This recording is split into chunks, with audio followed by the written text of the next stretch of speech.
This is DX Central Live.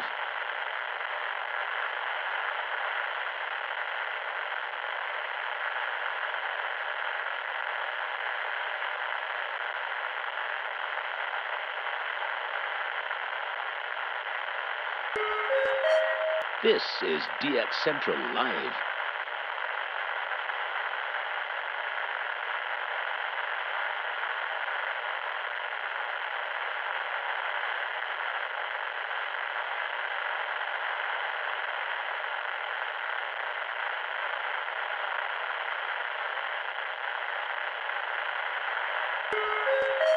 This is DX Central Live.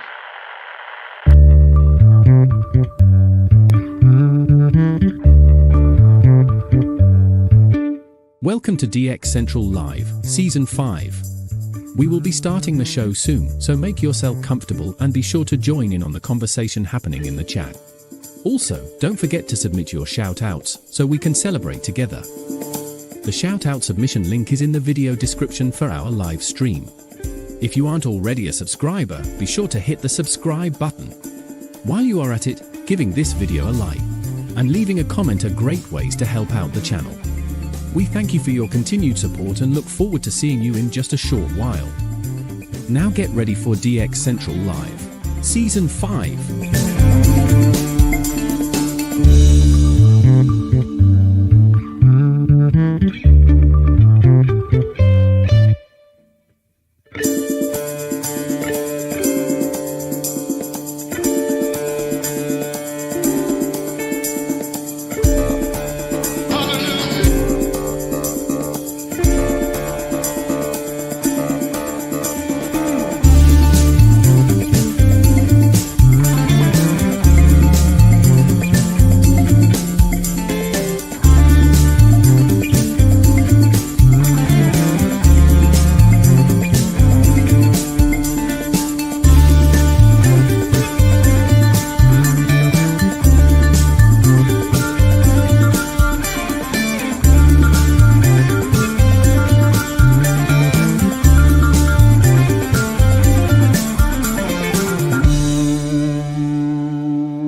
Welcome to DX Central Live, Season 5. We will be starting the show soon, so make yourself comfortable and be sure to join in on the conversation happening in the chat.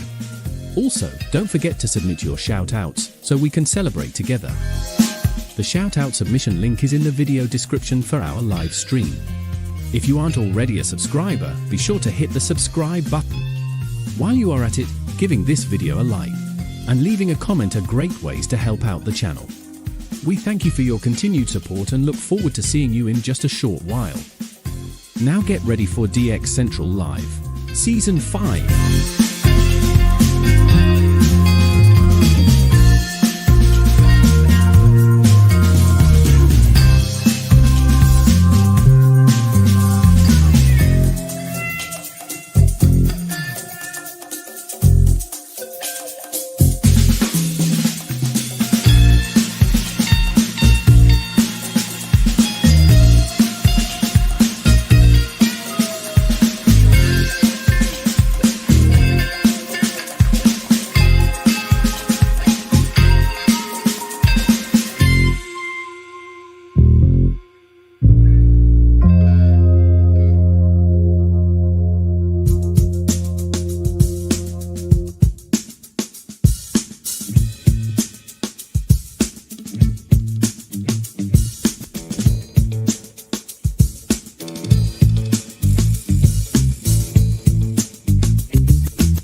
Welcome to DX Central Live, Season 5. We will be starting the show soon, so make yourself comfortable and be sure to join in on the conversation happening in the chat.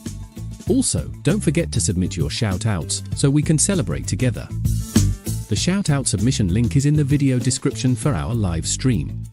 If you aren't already a subscriber, be sure to hit the subscribe button. While you are at it, giving this video a like and leaving a comment are great ways to help out the channel. We thank you for your continued support and look forward to seeing you in just a short while. Now get ready for DX Central Live, Season 5.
DX Central Live, Season 5.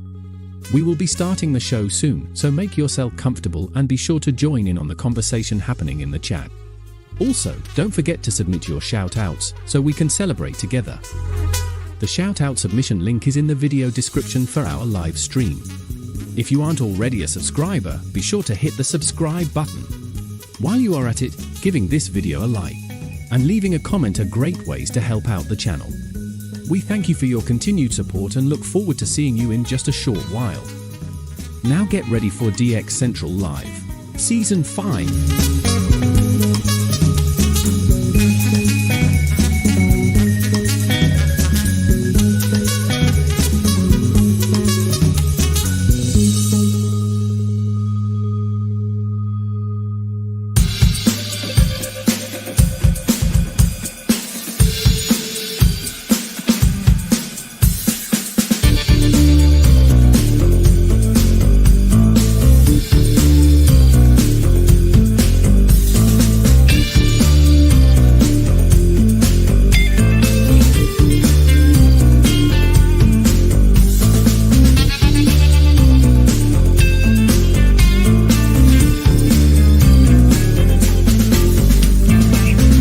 This is DX Central Live.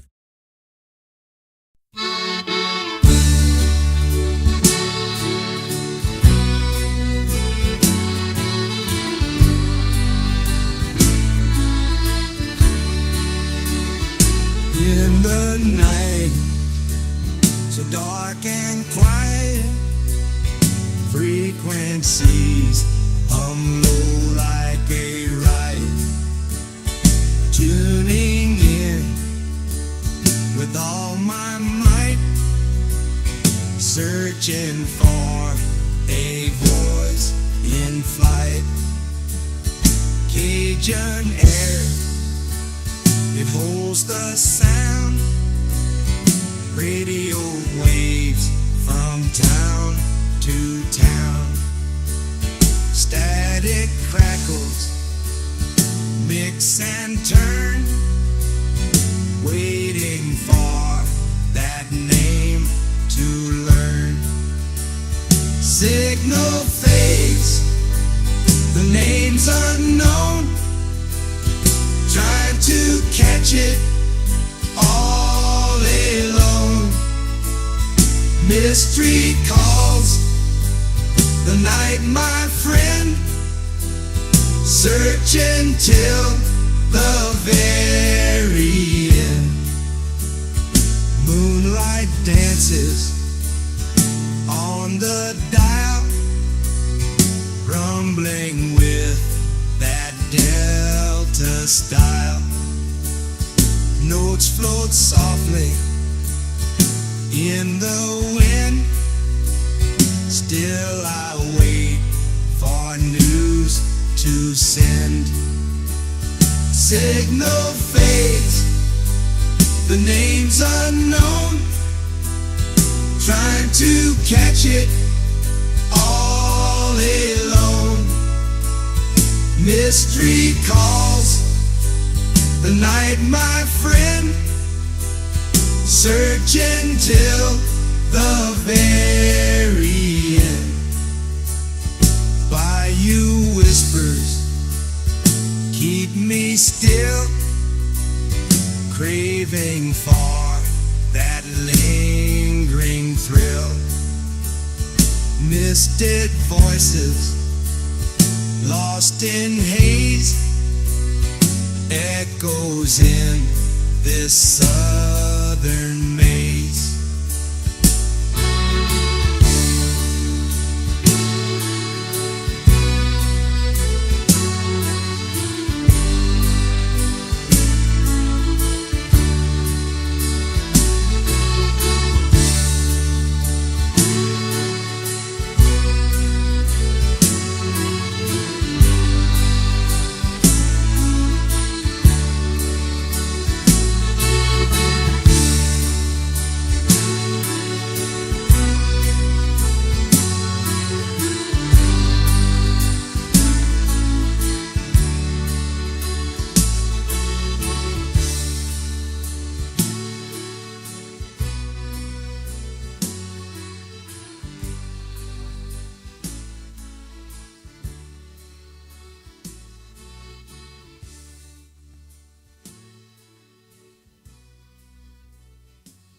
This is DX Central Live.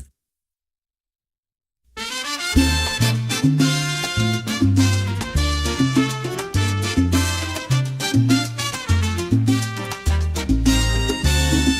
got his antenna way up in the air. Dreams of Latin music out there somewhere.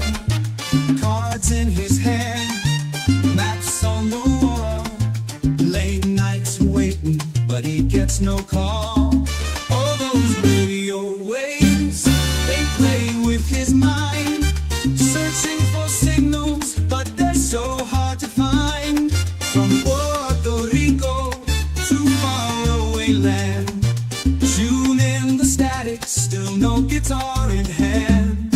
He's there in the darkness, waiting for a sign, humming to the silence with a hopeful line. But the airwaves are quiet, nothing comes through. Just another night, feeling deja vu. Oh, those radio waves, they tease and they taunt with promises of rhythms, but give him just one. From Puerto Rico, he's searching afar, dreams of a broadcast beneath the bright star. And in his small room, by the glow of the moon. He waits for a melody, morning or noon. Signals may fail, but his hope never fades. Seeking the music his spirit demands. Another dawn breaks, he's still at the dial. With every sunrise, he promises a smile. From Puerto Rico to faraway land, tune in the static, still no guitar in hand.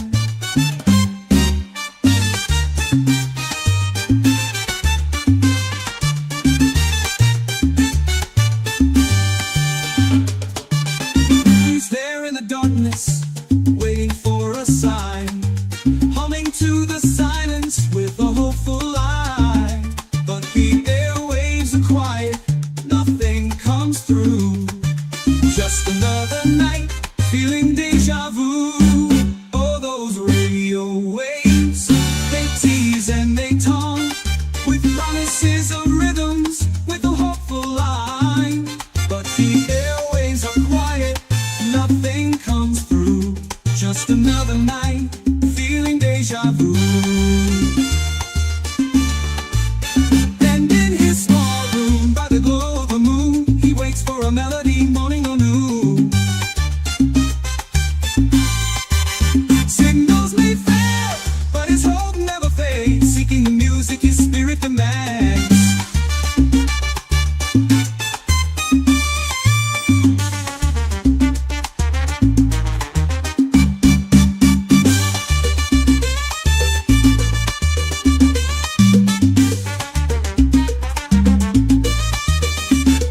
Another dawn breaks, he's still at the dial. With every sunrise, he promises a smile. Someday the frequencies will carry his tune.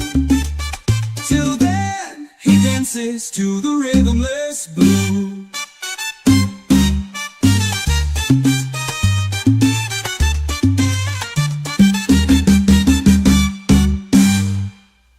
This is DX Central Live.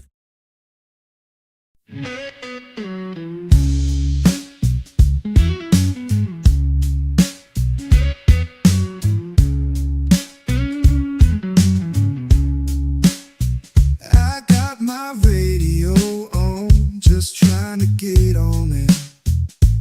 But my baby says no way, so I'm stuck in this chair.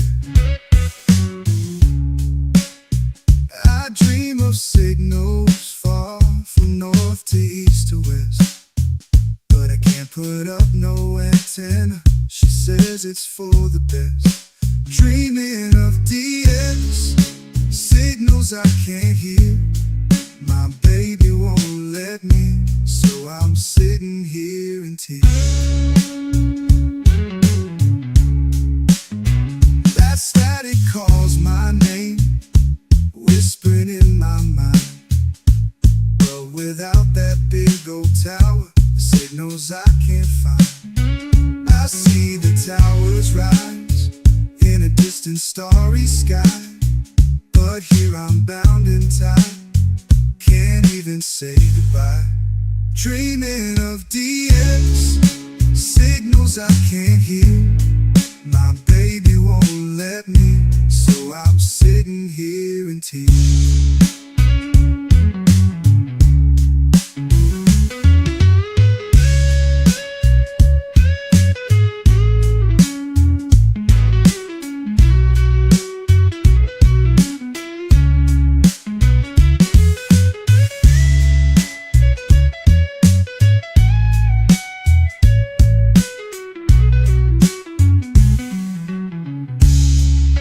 Dreaming of DX, signals I can't hear.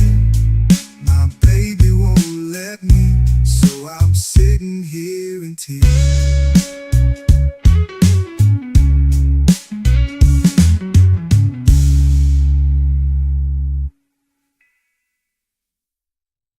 DX Central Live is brought to you in part by For more than 90 years, the National Radio Club has been at the forefront of providing DXers with the latest in station news, DX-related technical information, and reception reports from DXers around the world. The NRC's AM radio log, now in its 45th edition, is the most expansive and detailed resource of station information for U.S. and Canadian radio stations that is available in any format. The club's publication, the DX News, is available in both print and electronic format and provides the latest information on call letter and format changes, construction permits, and other information to help keep DXers informed of the latest updates they may hear on the air. For more information, visit their website at nationalradioclub.org. That's nationalradioclub.org. With a lifetime membership, the International Radio Club of America gives DXers incredible value by putting important station information right at your fingertips. The club's e-publication, the DX Monitor, includes DXer loggings, station information updates, international loggings, and more. Other club publications include the IRCA Mexican Log, a must-have resource for any DXer that chases stations from Mexico, the TIS-HAR list, the IRCA slogan list, sunset sunrise maps, and DXer technical guides. The joint IRCA-NRC email reflector and groups.io group is a hub for real-time DX conditions, station news, and DX-related conversation.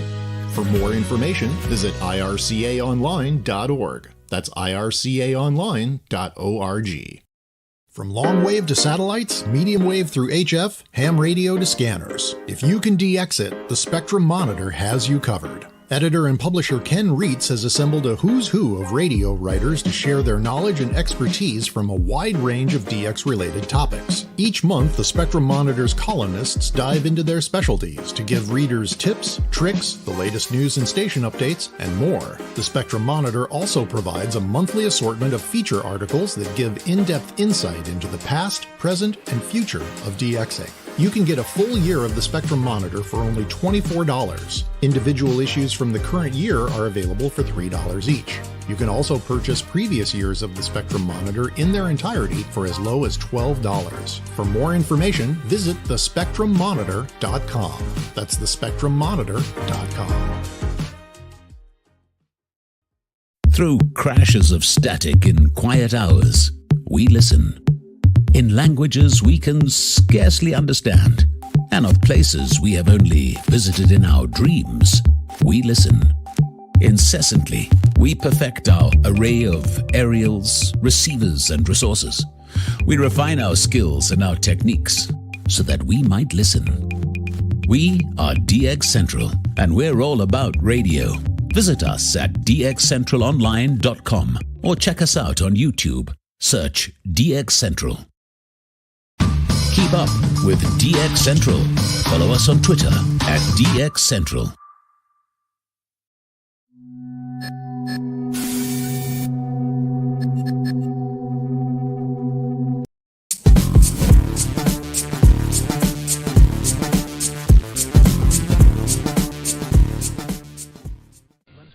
El Salvador?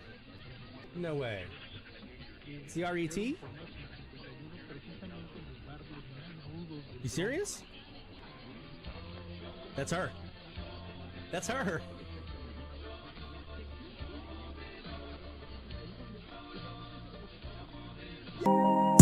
You're watching DX Central Live with Lloyd Van Horn, and that's a very wise thing to do.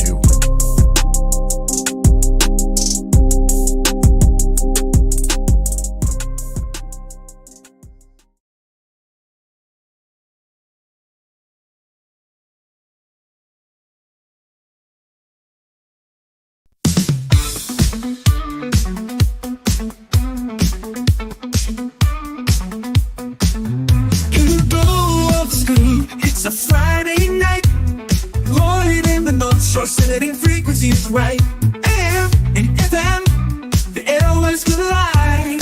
DX Central Live, where the signals can't hide. Tuning in the static, chasing down the sounds. Every single signal is magic we have found. All radios hum, the chatters all agree. DX Central Live is the place to be. Folks in the chat, shout out your call. From east to west, we're breaking down the walls. It's the magic of the night, where frequencies fly. Join us now on DX Central Live. From the Gulf South To your corner of the world. This is DX Central Live. Now here's your host, Lloyd Van Horn. From the North Shore Studios here in Mandeville, Louisiana, and Studio A is where you'll find us for another Friday night edition of DX Central Live.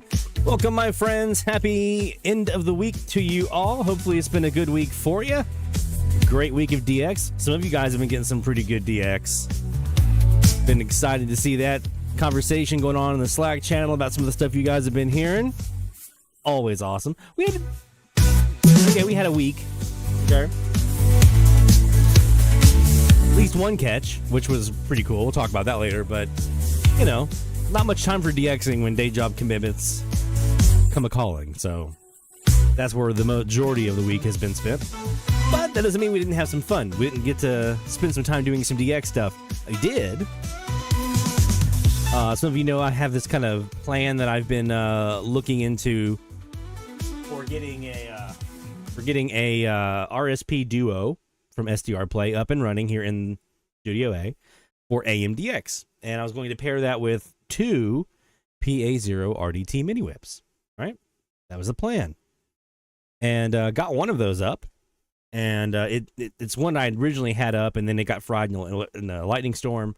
So I had to bring that one down, and then I put up a new one, and then it got up, and then the feed line disconnected. I didn't have the BNC adapter twisted on all the way, apparently. Feed line came down, so I had to re-put that one back up again, and so that was the whole thing. That one's up, it's working, everything's fine. Then I had a second one that I was putting up, and I got that up earlier this week, got the ground rod in, got the ground clamp, lightning arrestor, all the feed lines came in. The only thing I was waiting on was one little cable for the power adapter, but I was able to work around that for a temporary basis. And yesterday I got the second mini whip up in the air at about 45 feet, and came in here, was plugging away at it and trying out diversity mode, and it was working. I wasn't seeing quite the kind of results that I was expecting to see, but it was doing something. Like I could null down a station. I just wasn't getting anything really in replacement of it. So I knew I had some tweaking to do, and I was going to continue to kind of work at it. And then I walked out earlier this afternoon, to go take the dog out into the backyard, and that new mini whip was laying on the ground. And the rope that was holding it up in the air had chew marks on it. So one of our little neighborhood squirrels decided, I don't like this up here. This is my tree. And down came the antenna. So we have to figure out a plan B. And that sucks because I was going to show you guys the diversity mode in RSP Duo in SDR Connect tonight. I was going to show that to you and give some demonstrations. I have a video that I made last night that I can show you as a replacement. It's about a 2-minute long video that I made here in the shack. And I'll talk through that, kind of what I was doing, kind of how the process was working, but no live demo of it tonight because one of the antennas is laying on the ground. Super. So we'll get around that, though. We got a new challenge coming up a little bit later in this episode of DX Central Live. So we've been sitting on the last 2 weeks. You know, from 2 weeks ago tonight, we started the 50 kilowatt challenge. We've been sitting on this challenge now for 2 weeks of looking out for all the different 50 kilowatt nighttime US stations. And we've been kind of crushing it. We have one station that has not been reported yet. There's a US 50 kilowatt nighttime station in the lower 48. There's only one left out of 89 in the lower 48. One station hasn't been heard.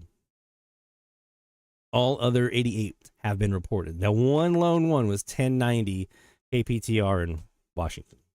So that's the only one that we are missing.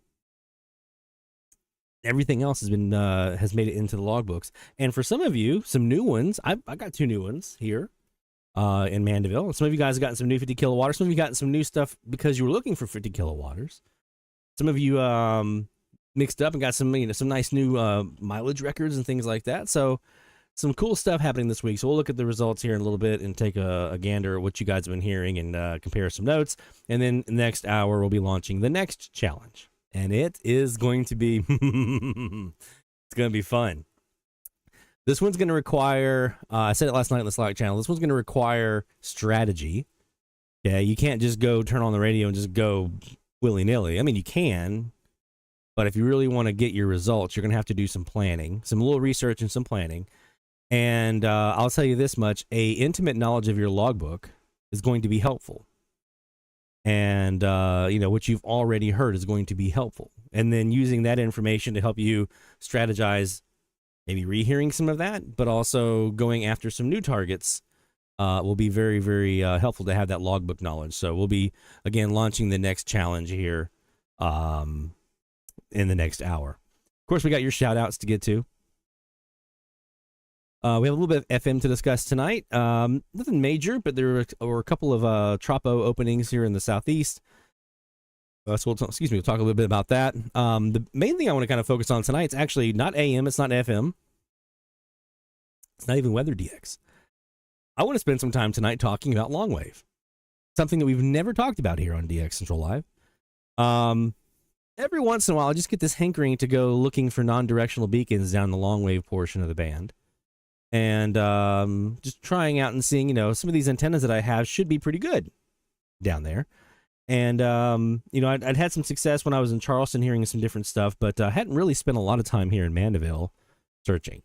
And the other couple nights ago, I mean, it's not exotic, but we heard Charleston, South Carolina, long wave, non-directional beacon, CH, from Charleston here in Mandeville. So that kind of got me back to thinking. I think some of you guys kind of picked up on the cube and doing some NDB searching as well this week. So we're going to talk a bit about that for maybe some of you who aren't super familiar with NDBs, how to DX them. And I'll tell you what, it's something that you're going to want to, if you want to do this, you're going to want to jump on it because there's not much time left, I'm afraid, for NDB DX on the long wave portion of the band. They are quickly disappearing from the band. Even I can tell you, just comparing what I'm hearing now compared to what I heard 4 years ago, 5 years ago, vastly, drastically different, like super mega crazy different. So a lot fewer stations now that I'm hearing than what I used to hear. So there's still stuff to DX though, and there's still some excitement to be found of searching for some of these. So we'll talk a bit about that and show you guys some examples of how I do it. You guys can chime in on the chat and give me your techniques because I am no expert on the NDB search. I know what's worked for me in the past and how I've kind of approached it, and that's been great. But you guys might have some tips and tricks that are more seasoned in that regard that you might want to share. So we'll be talking about that in this coming up next hour. But we've got some DX to get to first, my friends. And so this first DX session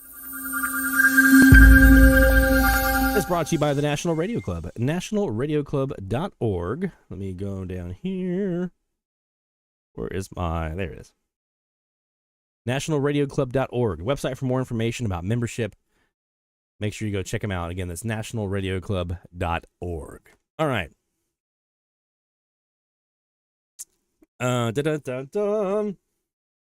Right now we're sitting on the, we got a couple different SDR combos that we're working off of here tonight. We've got our usual, we got our Kiwi, dual Kiwi setup we have here at DX Central. We have two. We have the DX Central Kiwi, that's ours, it's right over here behind me in the shack. It's got 3 different antennas plugged into it. We always have a super loop, a 15 by 56 super loop out in the front yard. It's either pointing east or west at 83 or 263 degrees. Right now it's on the ladder, so we're looking kind of southwestish. It's always got a 22 by 70 northwest southeast CAS antenna, and either pointing at 305 or 125. Right now it's on the ladder, looking to the southeast.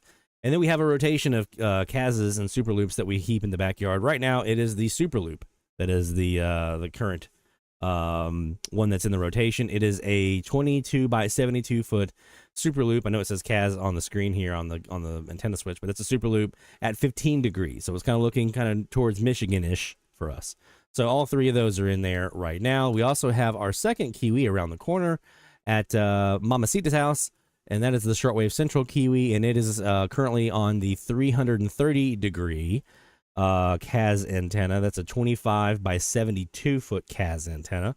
So that's what we are running on the Shortwave Central Kiwi. We also have down here at the bottom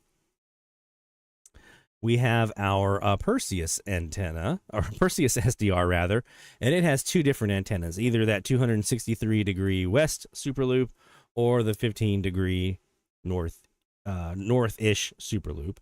And then finally, we also have this guy. This is the AirSpy HF Plus Discovery, and it is currently running off of the 125-degree southeast CAS antenna. So 3 main antennas here at the antenna farm here at North Shore Studios, and then another one around the corner at Mamacita's house. And so the Kiwi has all 3, and then 2 of those are in the Perseus, 1 of those is in the AirSpy. So that's how we have it broken down. And I kind of rotate those around sometimes depending on what I'm chasing and kind of what I'm feeling at the time. So you never know what we're going to have here. Sometimes it gets confusing. Okay, what do I have this plugged into right now? What's going into the AirSpy? I forget. It can be kind of confusing. So I thought we might start off here because you guys, a lot of you have been chasing 660 KTNN this week. We've heard them here. They've been kind of sporadic. Sometimes they're a little more prevalent than others. So we're going to look on the West Super Loop right now. And so we're going to come back to the Kiwis. We're going to look on this West Super Loop and see if we can find KTNN in Window Rock, Arizona here on DX Central Live. Here we go.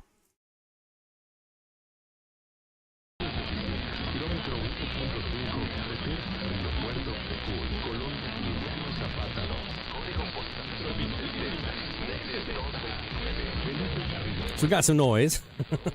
We got some noise in there. One of the things we're also going to do here is we look for KTNN. As I'm actually going to pull up a online KiwiSDR out here. Let's try the Lubbock first. Lubbock usually has a pretty good beat on them.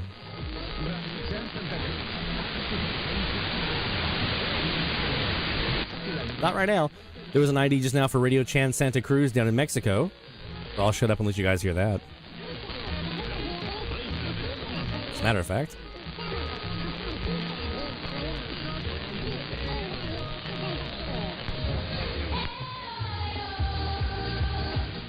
La Secretaría de Marina Armada de México proporciona el servicio de búsqueda y rescate en la costa maya de Quintana Roo. Centra la recepción e inmediata respuesta a toda. David is crazy. We don't have a ton of room. I'm just resourceful. Llamar al 983-83. You have to do what you have to do. Some of those antennas are buried. Well, one of them is buried. One of them is 10 feet off the ground, up in the trees.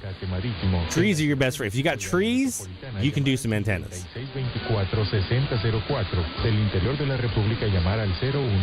Now, folks like Rick, apartments, condos, I've been there. Again, you have to kind of do with what you got. So, like, that's where a W6LVP loop would come in handy. Well, good.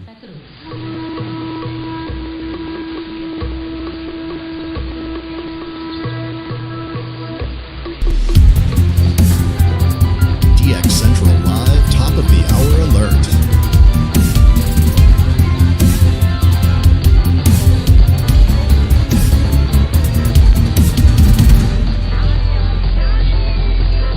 All right, top of the hour means we are looking for IDs. So let's go back to that West Super Loop over here.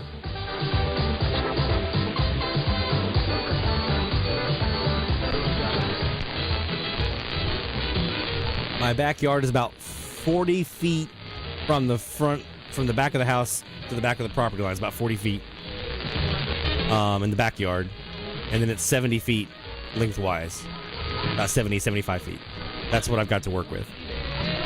So a 40 by 75 foot backyard. And then I do have the one in the front yard, but it's buried. But it's even smaller. Noisy, noisy. We've got a lot of Radio Chan Santa Cruz in here, so right now nothing from Window Rock is making it in so far. Well, let's take a look at the Shortwave Central Kiwi and see if maybe it's coming in over here. Because that does sometimes work.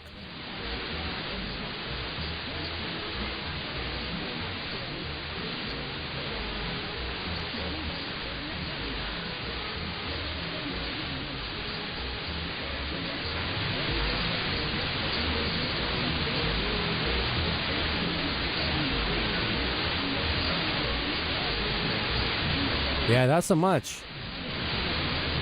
Conditions seem a little noisy here tonight. Anybody else seeing that? That sounds Sounds pretty staticky.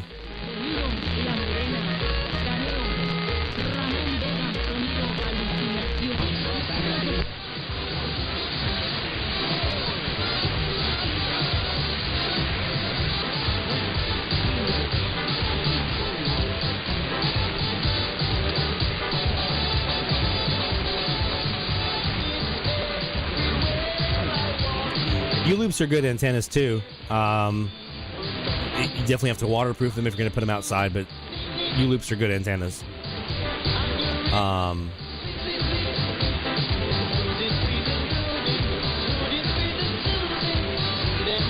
might actually...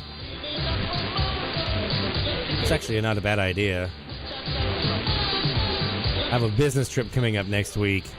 I was going to take the W6 LVP portable version with me to do some recording on my AirSpy, but I might take the U-loop and try it out. I haven't done that yet. Not portable in a hotel room.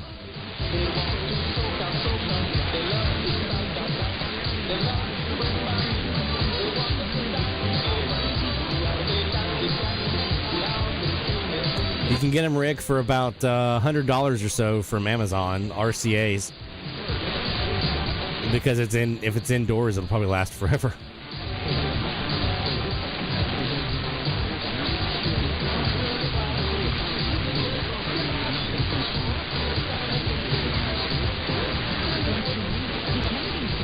Yes, it seems a bit noisy tonight. We'll go back to the shortwave central Kiwi here.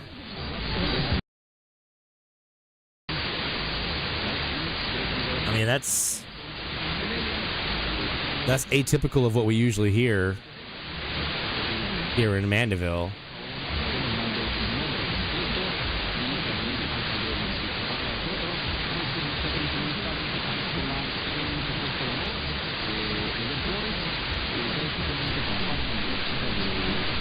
Take a gander here on the Perseus. Also super noisy. So it's probably a little early for KTNN right now, but I thought I would at least give it a shot here and see if maybe there's a shot at getting them. With us looking here on the north-ish facing shortwave central Kiwi, let's go ahead and take a look at some other... really quick, some other big gun stations. Let's go back to our station list here that I've been keeping a track of. And let's see. No sign of Idaho this week. Barry. I saw that. It's awesome. What's something else we can look for here that's a little, not exotic, but a little more of a stretch? Never did hear. Let's go back up here and try one more time for WXYT. I never did hear them at all this week. Let's go put it on the 15 degree.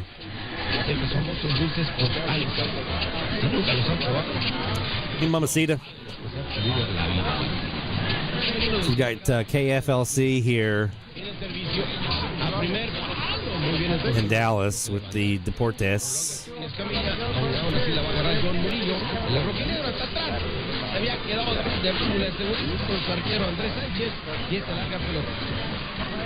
I've tried somebody in there.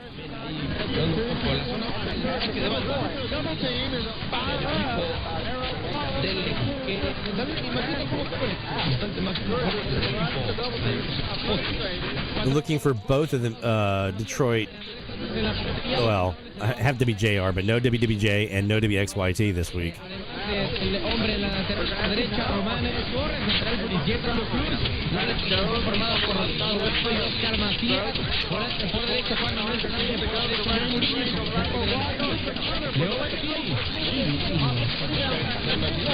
going to pull up an online SDR here.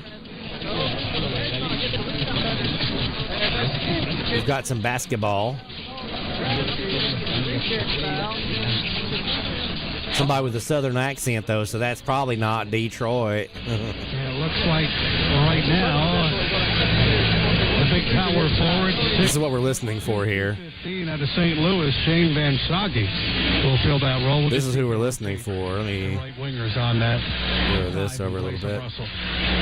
Here's Ty Duke. Got the puck held down by the MSU line, but that failed to work. And here they come. No sign of Detroit in there. No echo at all. Back towards the corner. As Van Soggy has joined this line now with the absence of Russell, who was... Yeah, so that's about par for what we've been looking at this week. Just no sign of him. Only heard him once here. Never heard WWJ here. Heard him when I was in Charleston, but never here.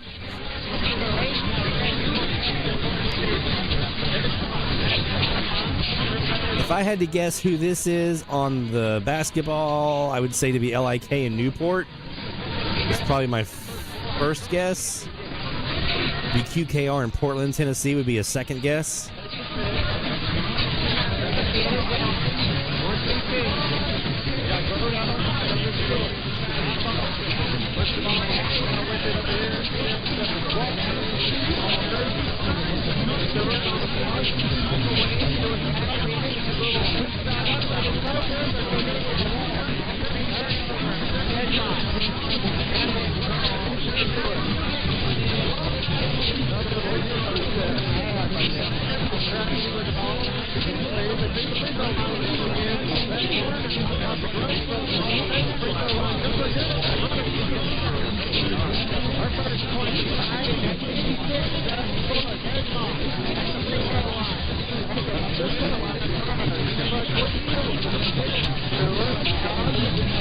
Yeah, I don't know who that is.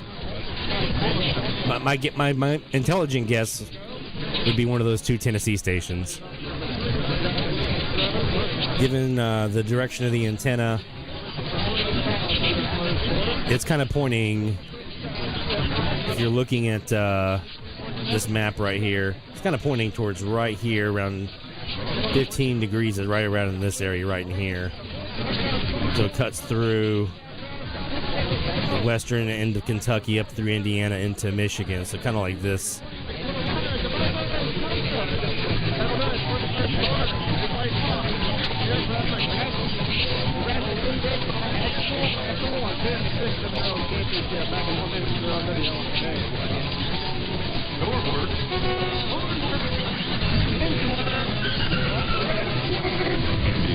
I think I just heard an LIK ID.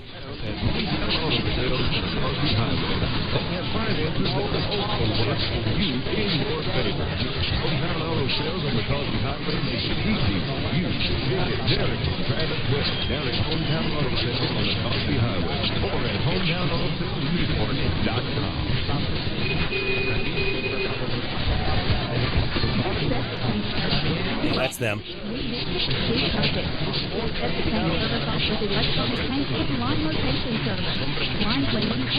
Hometown Auto Sales in Newport on the Cosby Highway. That's who that is. That's WLIK. So there you go. So kind of what we were thinking it might be. It's exactly who it was. All right. Let's take a quick break. And when we come back, we're going to do some shout-outs because we've got quite a few in here I want to get to. We're going to talk about some long-wave DX, non-directional beacons. We're going to talk a bit about doing some searching for them. I'll give you some examples of some of the stuff that I've heard here locally in the Mandeville area and some stuff that others have been hearing. And, yeah, we'll just go hunting long-wave in DBs. Who knows? Maybe we'll hear something. Who knows? So stay tuned, my friends. More DX Central Live is coming up right after this. DX Central, because we're all about radio. Visit us at dxcentralonline.com or check us out on YouTube. Search DX Central. DX Central Live is brought to you in part by... With a lifetime membership, the International Radio Club of America gives DXers incredible value by putting important station information right at your fingertips. The club's e-publication, the DX Monitor, includes DXer loggings, station information updates, international loggings, and more. Other club publications include the IRCA Mexican Log, a must-have resource for any DXer that chases stations from Mexico, the TIS-HAR list, the IRCA slogan list, sunset sunrise maps, and DXer technical guides. The joint IRCA-NRC email reflector and groups.io group is a hub for real-time DX conditions, station news, and DX-related conversation. For more information, visit ircaonline.org. That's ircaonline.org.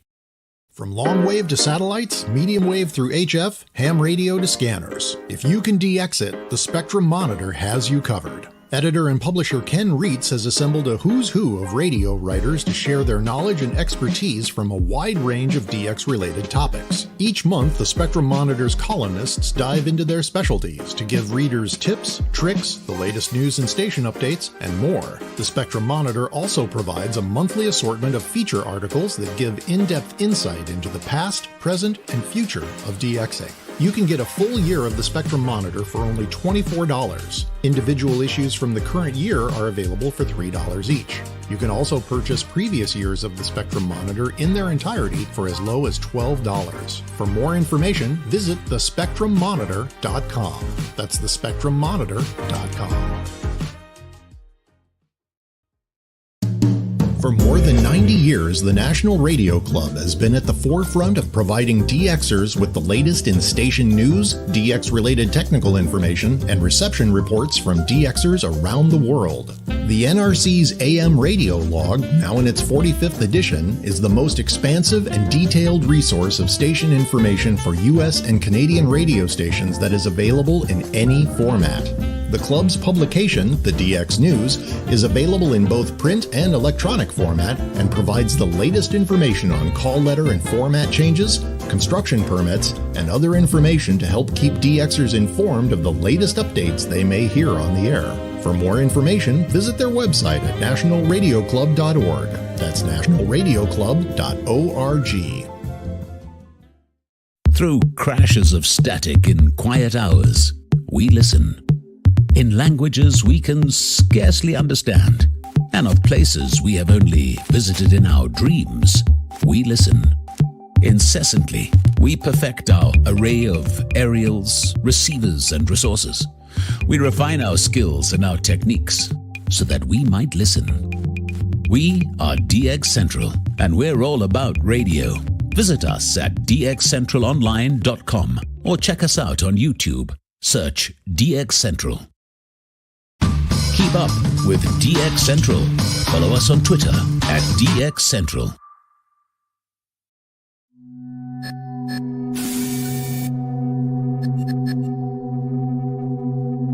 This man told me to say you're watching DX Central Live with Lloyd Van Horn. Can I have my juice now?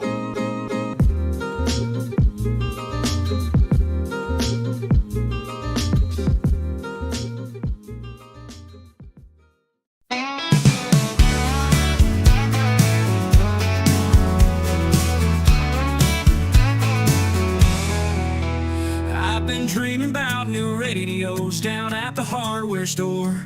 A big old antenna, all the gear that I adore. But these things ain't worth much if they cause some marital strife. So here I am, honey, asking for a blessing from my wife. Got my eye on a model with knobs that gleam like stars. Each dial a ticket to voices from afar. But I know our budget's tighter than a banjo string. Still, I thought I'd ask you, let's see what this might bring. Oh, darling, can you see the sparkle in my eye when I hear that static crackle and those voices flying by?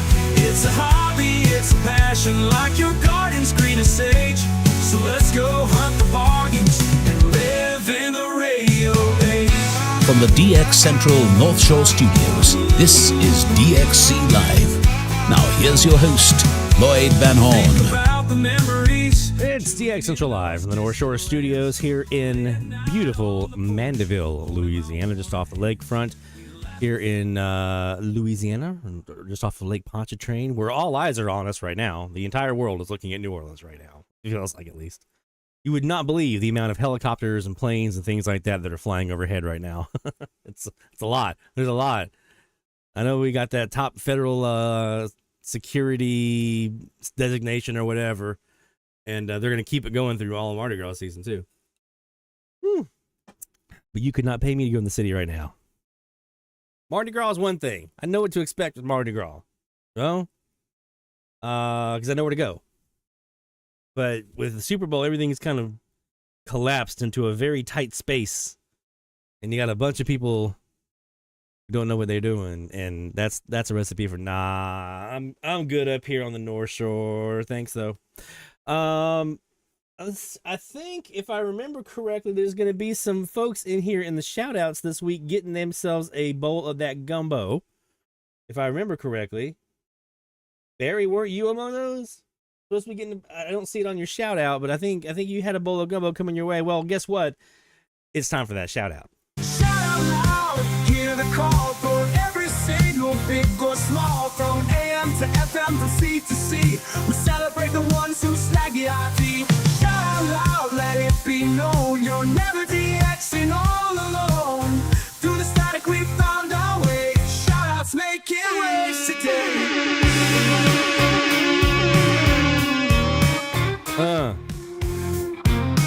Yeah, there's a Facebook group that I'm a part of here, the people who were like plane spotters. I've got ADSB here at the house. I don't have it currently running.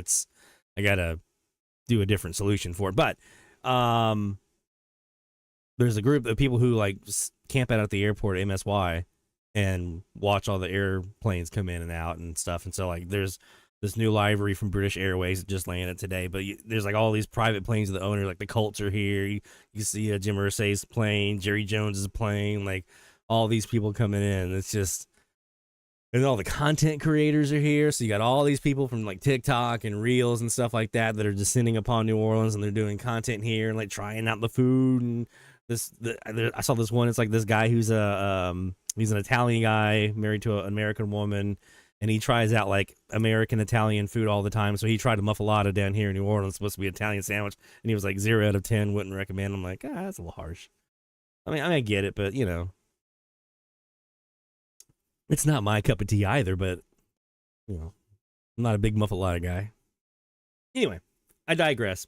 It is shout out time, so you can go to our website here. It's dxchallenges.com. And from there, you can go to, there's a little banner that says shout out. You don't have to be registered to submit a shout out, but, you know, we think it's a good idea for you to be a registered member of dxchallenges.com, because then you can participate in all of our little challenges that we have. That's how you do it. You register and then you can have fun. But the shout outs are for anything that you've heard in the last week. AM, FM, doesn't matter. We just want to know, what have you been hearing? What are your new logs, new countries, new states, new milestones reached, if you got to 1,000 logs heard or whatever it might be, new gear that you might have gotten, stuff like that. Let us know. dxchallenges.com/shoutout. Let's start with Walter Johnson. He wrapped us up last week, and he's going to start us off this week. So we're bookending the last two episodes with Walter Johnson in Georgia. 1070 WFLI Lookout Mountain, Tennessee received down in Albany at 3:49 a.m. Eastern Time on Tuesday the 4th. And that's on his C Crane CC Radio 2E. It's good radio. And 1270 WIWA in Eatonville, Florida, received in outdoors along the 2600 block of a road. I'm not going to mention the road in Albany, Georgia, between 5:55 and 6 p.m. on Tuesday the 4th. Use a small pocket-sized portable radio to receive them. So a little pocket-sized radio got him a new station there in Florida. So well done, Walter. And for that, we give you the log saw, my friend.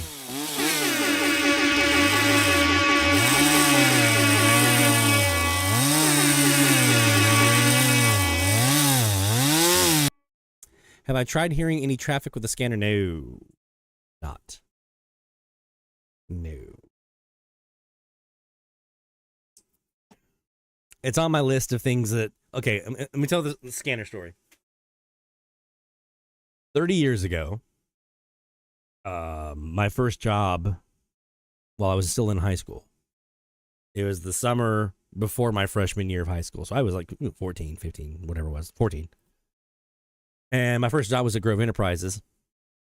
And I was not old enough to actually get like a paycheck. You couldn't officially be working at that age. I had my parents' permission because I was going with Dad to Grove when it was at what was going to be eventually our house before they moved to their new building. But rather than collecting a paycheck, we just agreed to a rate. I kept track of my hours that I put in. And then once I got to a certain amount, I could trade that in and get whatever piece of gear I wanted to from the Grove Enterprises collection of gear. And so it couldn't be anything super extravagant because I wasn't working that much and they weren't paying me that well. But I from that, I got a Bearcat 890 XLT scanner because I always wanted my own scanner. So that was my first scanner. It was before the days of trunk tracking and digital stuff and all the different things and bells and whistles and stuff like that. So I used that for a long time. It was one of those, very basic, 200 channels or whatever it was. And you just programmed in each frequency you wanted to in each channel. And then that was your scanner. Everything was available to you back then too, except for cellular. I think at that point, cellular had gone away. You couldn't hear or sell stuff anymore. Although we used to back in the day. That's another story for another day though. So yeah, and then I kind of got it really heavy into AMDX, super, super heavy, and kind of drifted away from the scanner stuff, and I didn't really keep up with it. And so I never taught myself or learned any of the trunk tracking or the digital stuff or how to do all the different scanning stuff, right? If it's something super basic like, hey, air traffic control at MSY is on this frequency in this mode, I can do that. But if it's all that like hunt groups and all the other kind of stuff, it's up here above my head. And so I just never learned that. That's on my list of things to learn, but you guys know how my list goes here. It's ever growing. So we'll get there one day. But that is something that I would have loved to have a chance to do, is do some monitoring of the Super Bowl. And I'm sure I'll get a chance to eventually again, because the Super Bowl, this is the 11th one we've had here in the city, and they come here a lot. So I'm sure at some point I'll get another shot. They come back again. Well done, Walter. My friend, good job. All right. Yeah, scanning an SDR. That's what I'd be doing too. So, Stephanie out in Palm Desert, down in the hacienda in the SoCal desert. Guess what Stephanie got from Southern California? KDKA 1020. Okay, think about that. There's New Mexico between her and Pittsburgh, and KCKN in Roswell is, you can hear him pretty well in California. There's also, I failed to mention here, and probably the more obvious one if you're sitting on 1020, is going to be KTNQ in LA. I mean, it's right there in LA. It's one of the stations I was chasing this week. So you got to get through KTNQ, you got to get through KCKN to get to KDKA. Well, guess what? She did.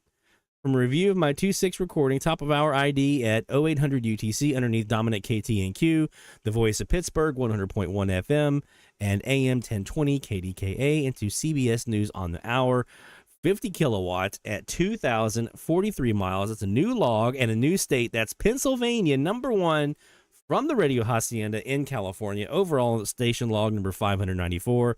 That's number 31 as far as states from her little corner of the country. So, my friend, in a very enthusiastic manner,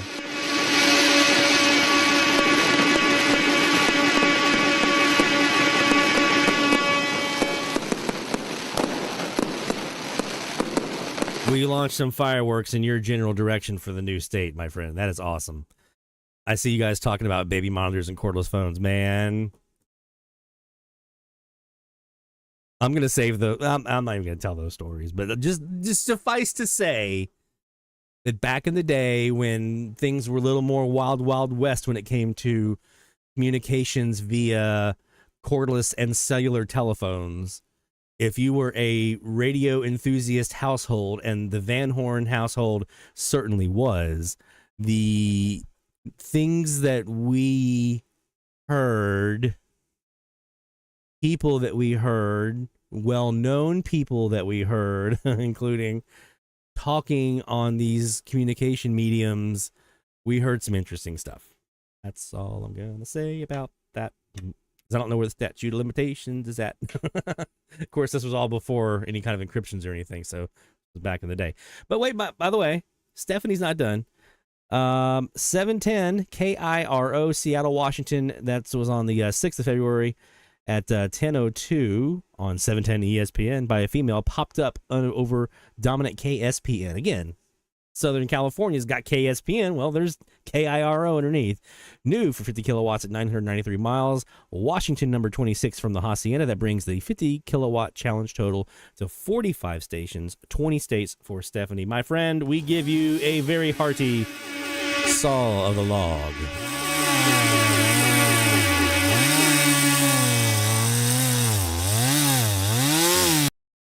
There you go. KDKA and a new Washington. That's a pretty nice little haul there, Stephanie, my friend. 2 logs, and that would make my week. I'd be like, I'm done. I'd George Costanza that sucker in a heartbeat. Earl in the chat right now. Earl's here. Well, Earl had himself a good week as well. New log number 1228, KTTU 950 in Lubbock, Texas, with an ad for the Soggy Dog Bar on Frankfurt Street. 100.7 the score IDs, parallel to an Alexa stream. Also a new log. Number 1229 KFAX 1100 on the 6th at 346 UTC, San Francisco, California, baby. With Bible readings by the mail, parallel web stream. Under WTAM Daybreak with Don Shelley. First new Californian in 33 years for Earl. Man, let me tell you what.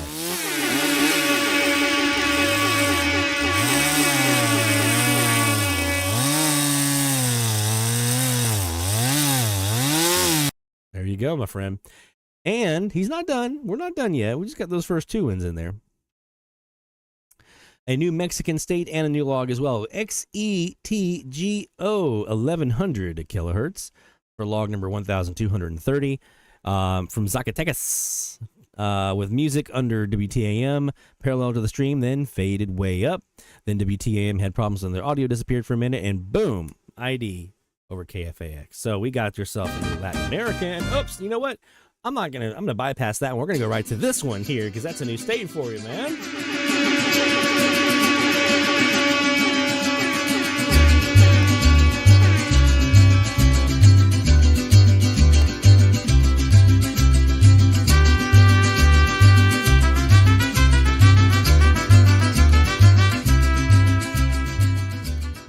He's still not done.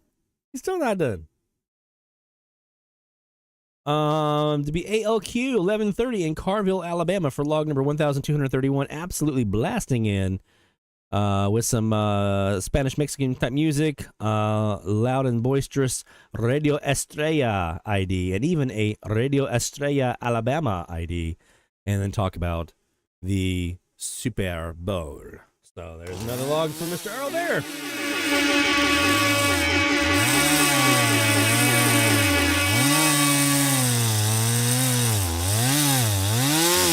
So there you go. A couple new ones there for Earl as well.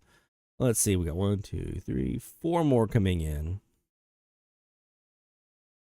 And Barry, I never did see. I know you mentioned you had some new Louisiana stations. I think 3 new Louisiana stations that you got from EAS. I never saw those, which ones those were, but serve those up and we'll get you some gumbo, my friend. Get you some gumbo if you'd like. Let's do 1, 2, 3. Got 3 more. We'll do those next hour. So next hour we got David Pete in Maine. We got Sean Kutsko in Illinois, who had himself a nice week, and decent week. And then Barry with a couple new ones, including the biggie this week. If this was not a family show, I would show you. I would say something right now that I'm not going to say because I don't want to be that guy on a family show saying bad words because of what you heard this week, Barry. Dang it. Let's take a look at some long wave, some non-directional beacons. So this is something that I always kind of had as a fascination, but not really like a point of emphasis for a long time. When I first started DXing, I'd kind of go down. I was more interested in chasing the stations that were on long wave down over in Europe, right? The big 252 and 198, like all these like big gun stations, 153 in Luxembourg, like all these big, huge, mega high power stations over in Europe. Those were what I was always chasing back in the day down long wave. And every once in a while I'd stumble across, there was a beacon, I'd hear Morse code, and I'd be like, oh, I don't know Morse code. And I'd tune it, go off past that. But when I was getting back into AMDX again, hardcore here back in 2018, 2019, and 2020, especially when I got into SDRs and bigger antennas, I started kind of thinking, well, let me try my hand at this long wave stuff again. And started kind of digging into some NDBs, non-directional beacons. And they're actually pretty fun, actually. And so had a modicum amount of success when I was living in Charleston. We're right there on the coastline. So got to hear some cool stuff there. Nothing earth-shattering, but, pretty cool. Here in Mandeville, I just haven't devoted a whole lot of time to it, I'll be honest with you. But I want to get back into it a bit. I'm going to go ahead here and put a link here in the chat for you guys. So this is a link for, some of you guys know Bill Hepburn of the Tropo Forecast fame. Well, Bill Hepburn also has a pretty cool website here with a list of NDBs in North America. These are the non-directional beacons are used for aeronautical purposes. And he has a note in here, they're being decommissioned at such a rapid rate that many stations listed here may already be off the air by 2026. Most of these beacons will be gone with only a few left, mainly in remote areas. Also, it's been noticed recently that many decommissioned beacons have been unexpectedly returning to the air. I call them zombie beacons. So what does this mean? So there's an emphasis, I think, for a lot of these beacons to be decommed for other higher tech solutions. But these beacons are traditionally used as a navigational aid for pilots when they're flying. You're going to see fewer and fewer and fewer of these as we get closer and closer to 2026. So this is now. Do it now while you still can. If you have an interest in this, go do it now. Go do some tuning down on the low end of the band. Now we're about to enter the summertime, so it's going to be kind of tough, but it can still be done. You can still do some DX down there. So what you're looking for is if you're looking on your SDR, you're looking for the signature of Morse code. So you'll see like a repeating thing. You'll see a little bit of some dashes or dots or whatever, or a little bit of a clump of signal, and then you'll have nothing, and you'll have another little clump, and you'll have nothing, and you'll have another clump, and so forth. That's what you're kind of looking for. Audibly, obviously, you're listening for Morse code. If you hear Morse code, stop, listen, and decode that. Now, if you are not super Morse code savvy, all you have to do is just do a Google search for Morse code, and you can pick up a even the Wikipedia article has a visual here, I'll show you on screen, has a visual Morse code decoder or a primer, so to speak. So what you're listening for, and these are super slow, the Morse code on these is super slow, so it's not like, wait, what was that? It's super slow. Even I can decode this, and I'm terrible at Morse code. So you'll see in here, it might be something like what I heard the other night, which was ch dot it dit, right? So we're about to play that sample for you here in a second, so you can actually hear that. For those of you who aren't familiar, I'm going to play it for you. You can get a chance to hear what these kind of things sound like. But they can actually be a lot of fun, digging into the lower reaches of the long wave, and kind of that span between about 200 and about 400. Okay, so you got about 200 kilohertz of real estate in here to kind of play with. You're going to see a lot of noise. I mean, when I do my searching, we'll look at it here in a few minutes. There's going to be a lot of noise, a lot of just like static things. You're like, what the heck is that? You'll hear some different kinds of transmissions. Not even just Morse code. You'll hear just like some different stuff in there every once in a while, like alternating beeps and boops and all kinds of different stuff. So there's all kinds of little navigational stuff down there. Actually, it does go up above 400K, doesn't it? It goes up to about 500. A little bit into the about 530s where I see the last one here, and those are up in Alaska and Canada. So the last ones in the US kind of tap out around 521 or so. So you do have some room in there. So from about 200, about 521. I was mistaken. It doesn't cap out at 4. It's about 521 is where you would kind of cap out in there. All right, so let's do a quick. I'm going to let you guys hear what the one that I caught sounds like. This is CH, and this is in Charleston. This is on 329 kilohertz. This is 612 miles from me here in Mandeville.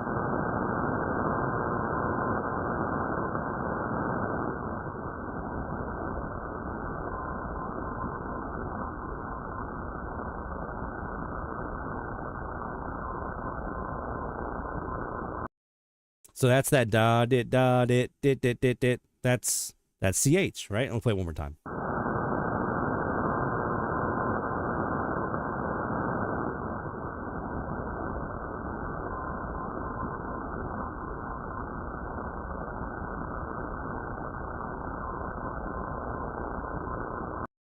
Okay. So that's one. Again, that's Charleston, South Carolina, 612 miles from here in Mandeville. The next one here that I'll play for you, this is actually a little closer to home. This is on 284 kilohertz. This is BT in Baton Rouge.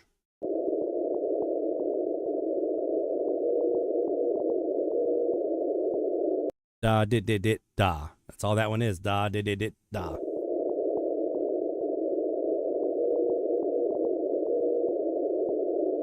And it's not super loud.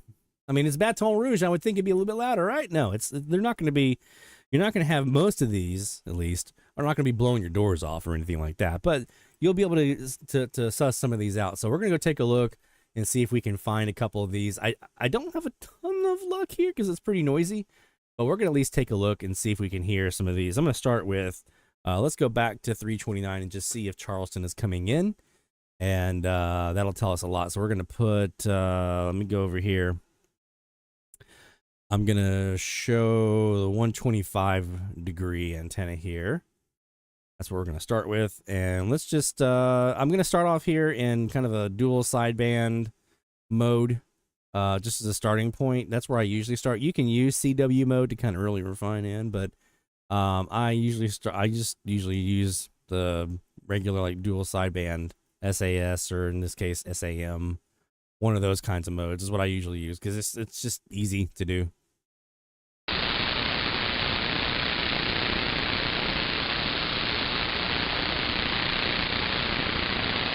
Yeah, see? Not much there.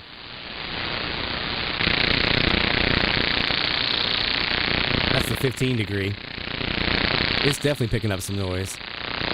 Here's the west. Picking up some of that same noise. So the 125 is our quietest.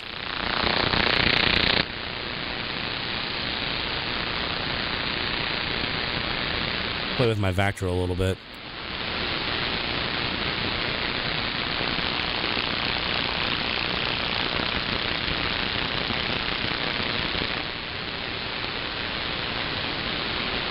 All right, let's do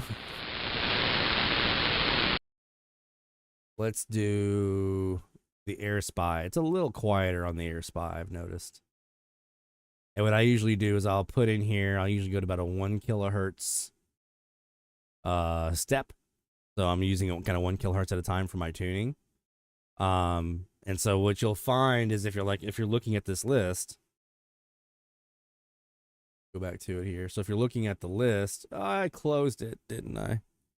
That's okay. It's in the chat. Yeah. Okay. So if I'm here, you'll see, like, for instance, if I go back up here, 329. Or is it 392? That's 329. Yeah, there it is. CH, Charleston. Okay. 400 watts. There it is. So with that particular one, I was at 329. I'll pull the recording back up again. But you'll notice something. Okay. So right here, this is the frequency. This is the carrier frequency that I'm sitting on, is 329. But you'll notice, if you look really closely, right over here, about 1 kc off, is the actual Morse code.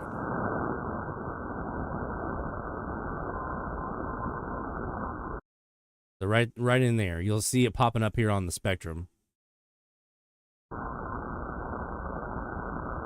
You'll see it pop up as it hits. There it goes. So that's where the Morse code is going to be off the carrier frequency, which is why I typically sit in like a dual sideband SAM mode, because I find it's easier for me to find these signals when I'm in one of like that kind of mode. If I'm sitting, in more of like a CW, it's such a narrow bandwidth that it's a little harder for me to kind of dig them out that way. Now, if I need to, I can try to really zero beat that the Morse signal itself. I can actually try to zero beat that in CW mode, but I typically don't. I usually just going to be sitting in this mode here, like SAM or dual sideband. So let's just do a little looking around. We've got some carriers here.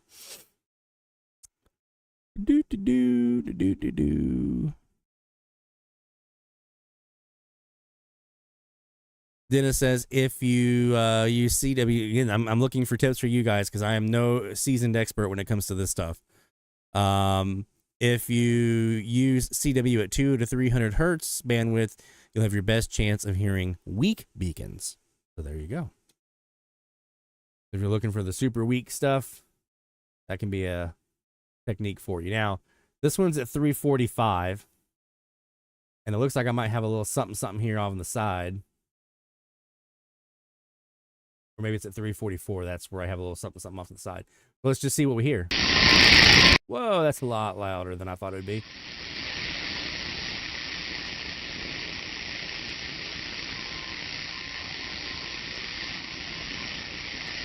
Here we go, 344.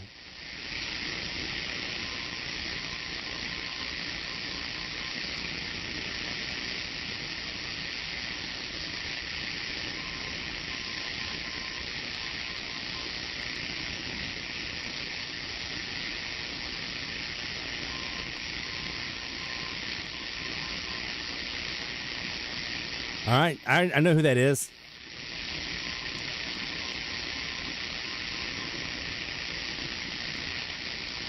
Anybody else want to take a chime in? Who you think that might be?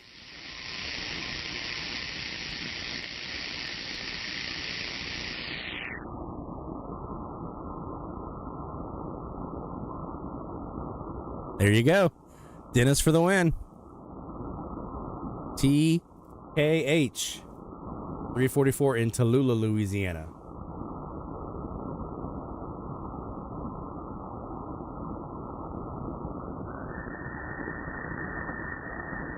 So there we go. That's the first time I've heard that one, actually.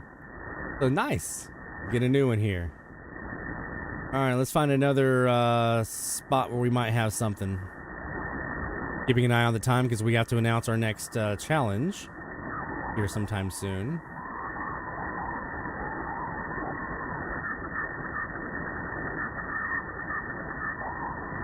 Like I said, you're going to see all kinds of stuff in here.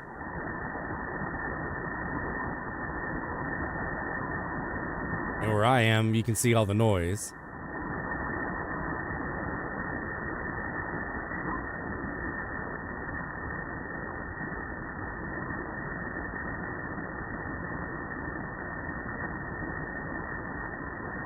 I feel like there's something there that I'm hearing, but I'm not seeing anything on the waterfall.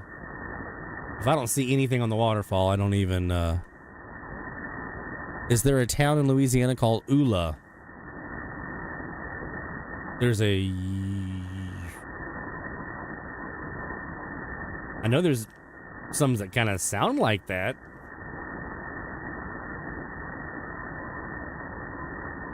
I can't think of the top of my head if there's specifically an Ula.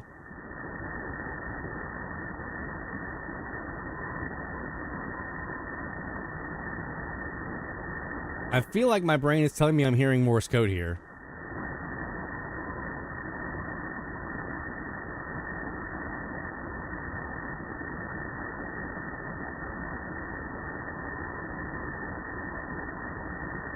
But I'm not. There's no way. So it's kind of a chase yet.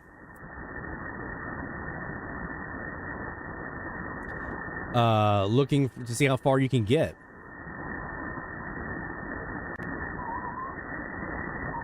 Oh, I just got that, Rick.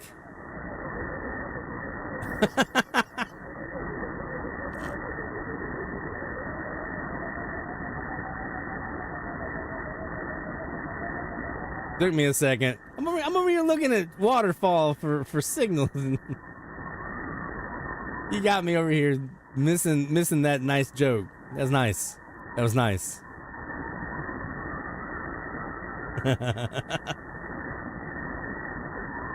Ooh la la. Ooh la la. As Marty McFly once proclaimed in exasperated state. Ooh la la. We might have something here.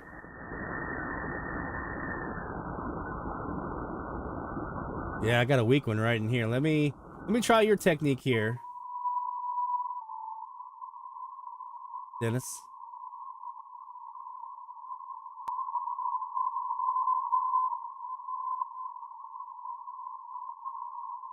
$385.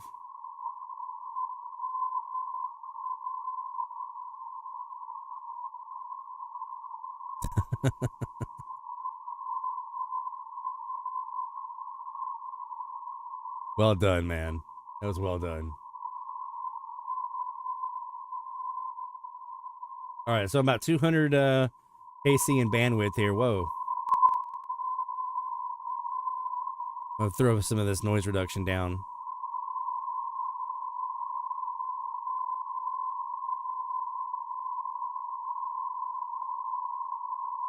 Speed up the waterfall. I forget where the speed even is on this one. Is it under display?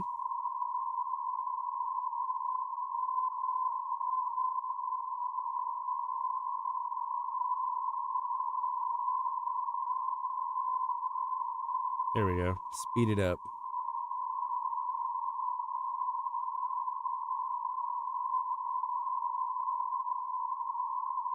Yeah, I can see it there, and I could hear a little bit of it a second ago. Let me play with the vactrol a little bit.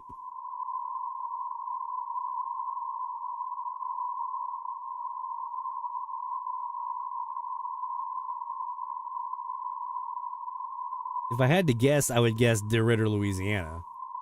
But I also thought that on 329 and got Charleston when I should have had Louisiana.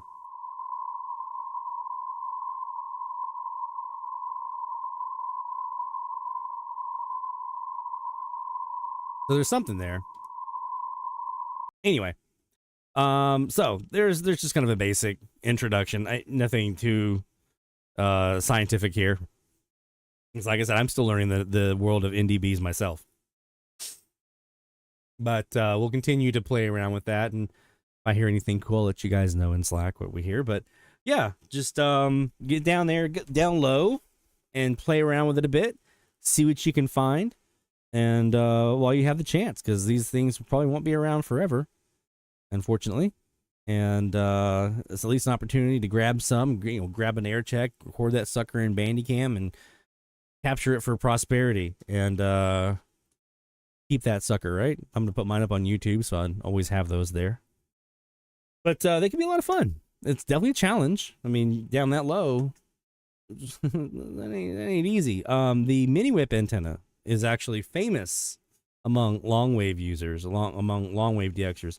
The PA0 RDT mini whip is actually very famous for how quiet and good it is on the low end down there in long wave. I haven't had a chance to do too much playing with that because, as I said earlier, one has been on the ground now. But that'll be something that we spend some time with here, is trying out the mini whip and seeing if we can get into the long wave a little bit more deeply here. All right. So we are now approaching the next top of the hour, and before we do that, I do want to introduce our new challenge. So we're going to say goodbye to the 50 kilowatt challenge. I know you guys have really been going at it here and just absolutely going full tilt on trying to get these 50 kilowatters. Jacob and Barry, both 63 50 kilowatt stations heard apiece for top honors. Sean right there with 55. Let me zoom back up here. Let me pull this on screen so you guys can see along with me. There. Okay. So yeah, Sean with 55, Christos with 52, David 51, Greg. Like I said, all these are kind of clumped in together We got a bunch of here in the 44 to 47 range. Greg, Dennis, Stephanie, Neil, Earl, 44. John there in Delaware with 40. Jerry with 39. 38 for Mexico. Mike J, who was just breaking those distance records all week. John in Arizona with 35. There's Eek with 26. Greg, 23. Steven, 22. 9 for Walter, 8 for David, and we did have one here from Matthew when he was jumping in on it, and 38 was the average for folks to hear. Out of 89 lower 48 states, 88 were heard, or stations, 88 were heard. 805 submitted logs, you guys. 22 folks submitting logs here on this one. 33 different states were heard. We've seen the grid. WLW, the most commonly heard station in the last 2 weeks, with 19 of the 22 DXers. So think about that. 22 DXers, 19 of you heard WLW. WGN from 18 of you, as KMOX and KDKA as well, with also 18 each. 29 states for Jacob, 28 for Barry. Top mileage honors goes to Barry with KGB. Let's see what else we had in here. A bunch. I mean, Mexico Mike J had the week here with 20 mileage records set. So 20 different stations he had the highest mileage on. Stephanie was 16 right behind. Jacob with 11. And David with 10. So you guys just absolutely crushing it. What a great week.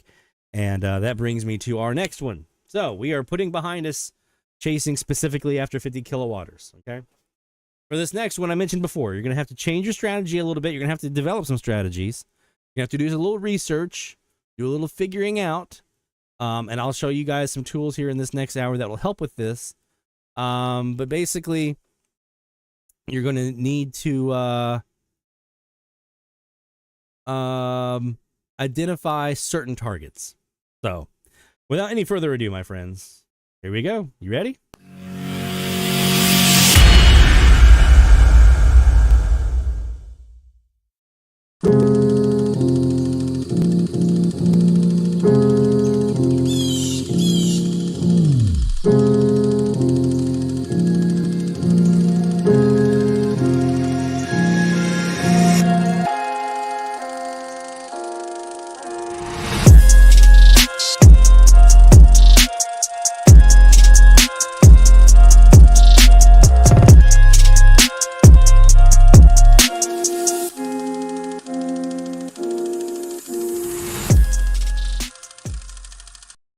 For the next 2 weeks, we are looking only at stations that are 1,000 miles or more away from our location, right?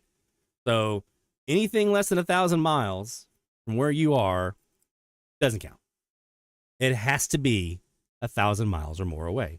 And I think we figured it was like 1,600 and some odd kilometers. I have it on the page. So 1,600 and some odd kilometers or 1,000 miles. Anything less than that doesn't count. So it has to be 1,000 miles or more from your location for it to count. There you go. That's what we're doing this week. The next 2 weeks, actually. And then we're going to take a break. Okay. It's because of the zoom outs, because if you go here, I'll show you really quick as a demonstration. So I have my bandwidth set here. Okay. I'm going to zoom in. If I zoom outside of that bandwidth now, well, it was doing it earlier. It'll rezoom it. So if I go outside of the bandwidth that I have set, it's going to rezoom back out to the full bandwidth. It was doing that to me the other day. It's annoying sometimes, but it still works fine. Rick, that was a song. I wanted to make instead of that little video having the song that you heard, I wanted to have a compilation mashup of that one, Vanessa Carlton, 1,000 miles, the Pretenders. I wanted to have, that was the Pretenders, right? I wanted to have a little mashup of all those 1,000-mile songs. All right, so yes, 1,000 miles or more. That's what we're shooting for this time. So that means you're looking at probably stuff cross country. If you're on the East Coast, you're looking for stuff out west. If you're on the West Coast, you're looking for stuff out east. You're looking down to Latin America. You're looking overseas, transoceanic, transatlantic, transpacific. You're looking outside of our comfort zone, and that's what we're going to be looking for. So for me, I'll show you some techniques and some stuff that I'm going to do to help me out with this a little bit. But let's go ahead and start by looking for one that I can think of right off the top of my head that I know for a fact is 1,000 miles or more. And it's on an antenna that I'm using right now that I can probably hear them. Let's go to 910 and look for, let me zoom myself back in. Let me zoom my bandwidth back out. We're going to look for San Andres y Providencia down in the Caribbean Sea / Gulf of Mexico, and see if we can hear these guys. And this DX session brought to you by the folks at the International Radio Club of America, ircaonline.org. And right off the bat, I hear them.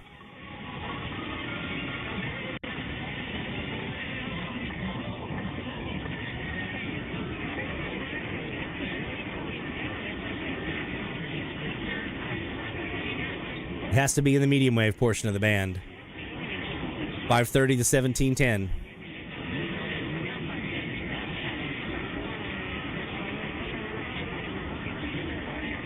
So yeah, we're gonna have this challenge here for this week and next week, and then we're gonna take a break for 2 weeks, and so we'll talk about that a little later on in the show. That also means a break here on Friday nights too. 1,000 miles or more.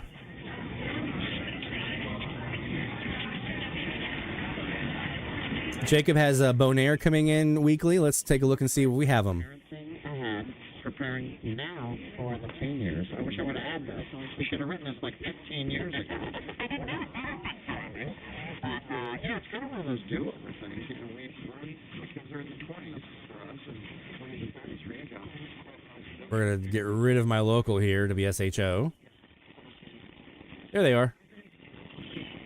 There's Bonaire.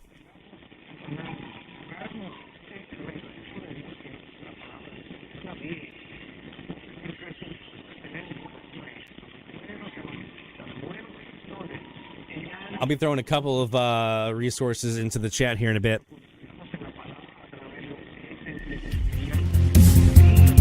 DX Central Live Top of the Hour Alert.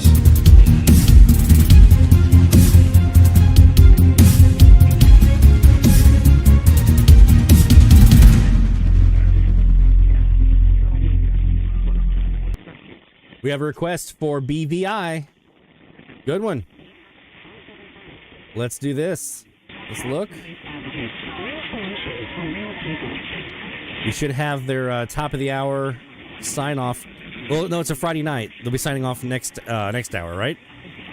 At 300 UTC. Tonight it's going to be just yeah, they sign off at 300 UTC on Fridays and Saturdays. We'll try next hour.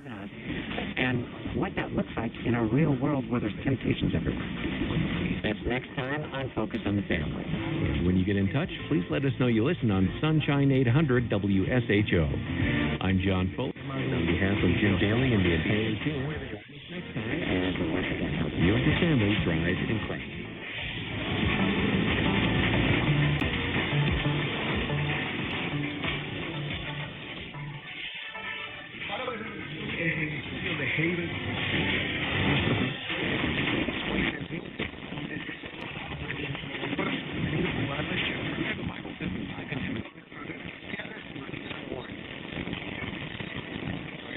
I think it's Fridays too, isn't it?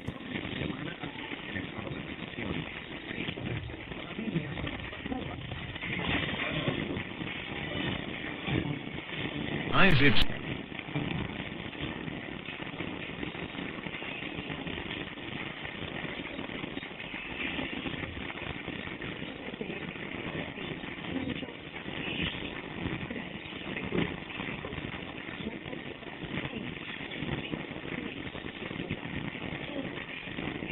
Oh, maybe it is.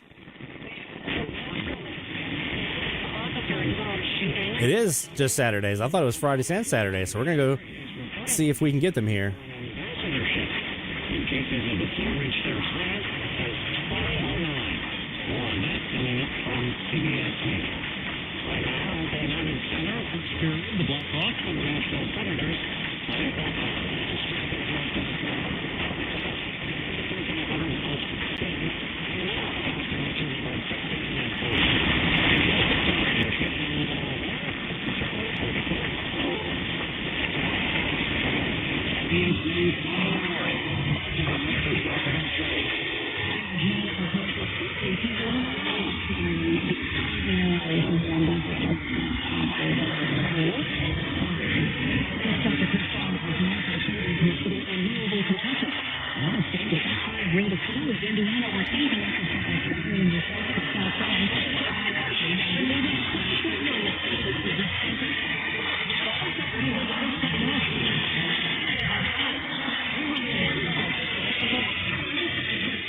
Yeah.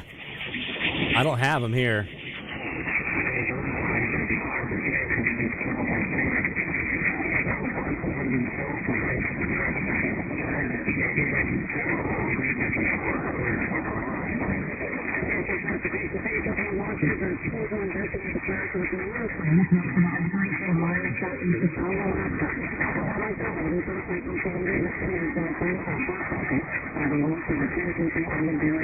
Yeah, no dice here tonight.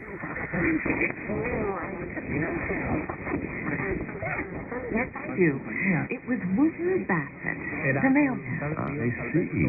What's this all about, Detective? Like I said, Dr. Graham, I'm... I may have more this way. Could you please come down to the Odyssey police station this afternoon? Was looking on 780 for ZBVI. It would be very helpful. Well, all right. Thank you, Doctor. Now, if you'll Didn't hear him me, I need to go with their sign off.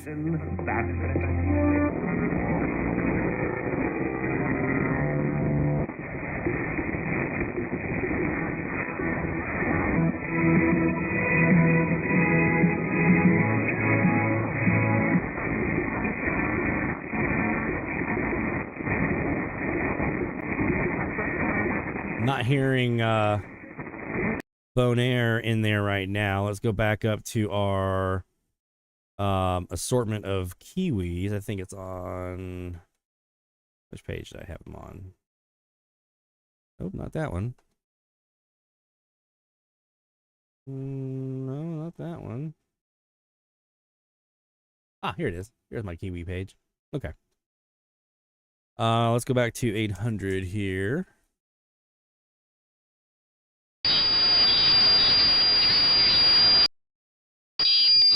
Ay, ay, ay.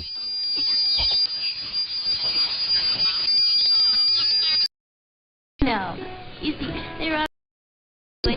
Oh, you're just... There we go. To me, aren't you? Well, who do we have here, Connie? Oh, hi, Whit. This is the young lady I told you about from the Hope Springs Child Development Institute. So we got the SHO there on top. Mr. Whitaker. He owns the place. Hi, Mr. Whit. Hello, Luella. It's a pleasure to meet you. And the station underneath is probably Bonaire. You should call me Lou, even though it's a boy's name and I'm not a boy. That's what everyone else calls me. Everyone. Let's go back down to 910.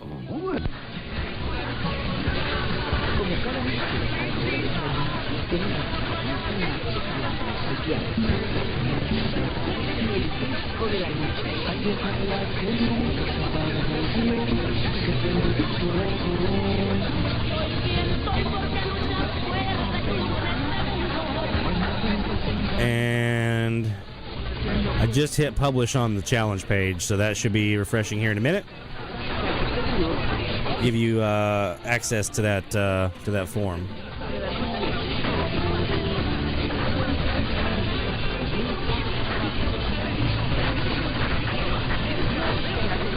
Yep, it's up.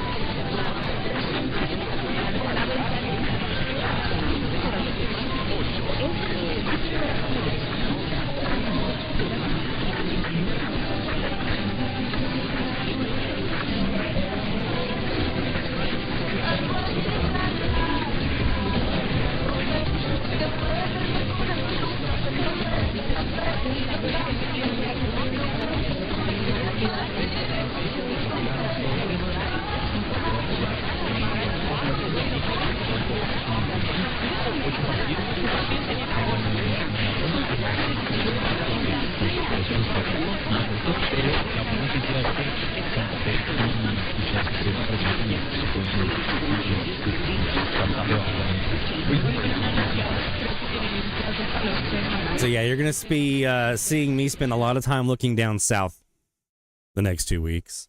I will be looking for stuff that's a little bit further out on the East Coast, West Coast, things like that. But a lot of my time will be spent looking down south, which is going to be fun. Let me actually, let's do this.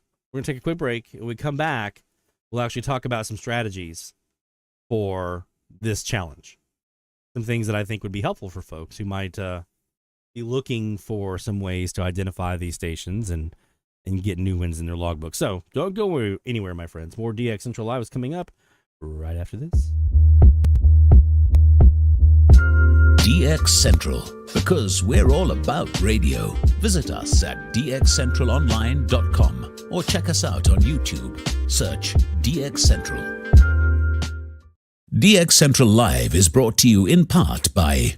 From long wave to satellites, medium wave through HF, ham radio to scanners. If you can DX it, the Spectrum Monitor has you covered. Editor and publisher Ken Reitz has assembled a who's who of radio writers to share their knowledge and expertise from a wide range of DX-related topics. Each month, the Spectrum Monitor's columnists dive into their specialties to give readers tips, tricks, the latest news and station updates, and more. The Spectrum Monitor also provides a monthly assortment of feature articles that give in-depth insight into the past, present, and future of DXing. You can get a full year of the Spectrum Monitor for only $24. Individual issues from the current year are available for $3 each. You can also purchase previous years of the Spectrum Monitor in their entirety for as low as $12. For more information, visit thespectrummonitor.com. That's thespectrummonitor.com. For more than 90 years, the National Radio Club has been at the forefront of providing DXers with the latest in station news, DX-related technical information, and reception reports from DXers around the world. The NRC's AM radio log, now in its 45th edition, is the most expansive and detailed resource of station information for U.S. and Canadian radio stations that is available in any format. The club's publication, the DX News, is available in both print and electronic format and provides the latest information on call letter and format changes, construction permits, and other information to help keep DXers informed of the latest updates they may hear on the air. For more information, visit their website at nationalradioclub.org. That's nationalradioclub.org. With a lifetime membership, the International Radio Club of America gives DXers incredible value by putting important station information right at your fingertips. The club's e-publication, the DX Monitor, includes DXer loggings, station information updates, international loggings, and more. Other club publications include the IRCA Mexican Log, a must-have resource for any DXer that chases stations from Mexico, the TIS-HAR list, the IRCA slogan list, sunset sunrise maps, and DXer technical guides. The joint IRCA-NRC email reflector and groups.io group is a hub for real-time DX conditions, station news, and DX-related conversation. For more information, visit ircaonline.org. That's ircaonline.org. Through crashes of static in quiet hours, we listen. In languages we can scarcely understand, and of places we have only visited in our dreams, we listen. Incessantly, we perfect our array of aerials, receivers, and resources. We refine our skills and our techniques so that we might listen. We are DX Central, and we're all about radio. Visit us at dxcentralonline.com or check us out on YouTube. Search DX Central. Keep up with DX Central. Follow us on Twitter at DX Central.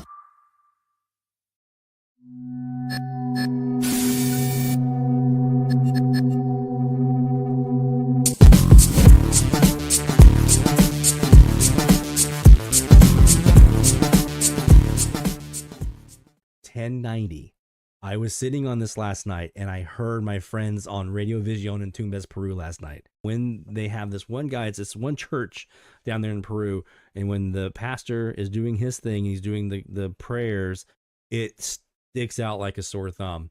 Listen to that live stream from Radio Vision in Tumbes, Peru. Memorize what that guy's voice sounds like, and as soon as you hear it on the air, you'll know it instantly. Let's see if we can hear Peru on 1090 here on this Kiwi on the south antenna. I think I hear him. Let's go look at the live stream right now and see if that's him preaching right now. I hear his voice. I recognize that voice anywhere. That's him. So let's go listen. Listen.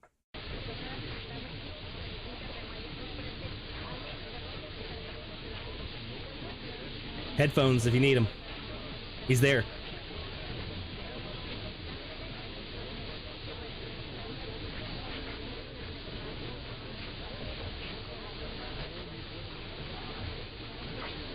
Peru. Go get him, guys. He's there. You're watching DX Central Live with Lloyd Van Horn, and that's a very wise thing to do.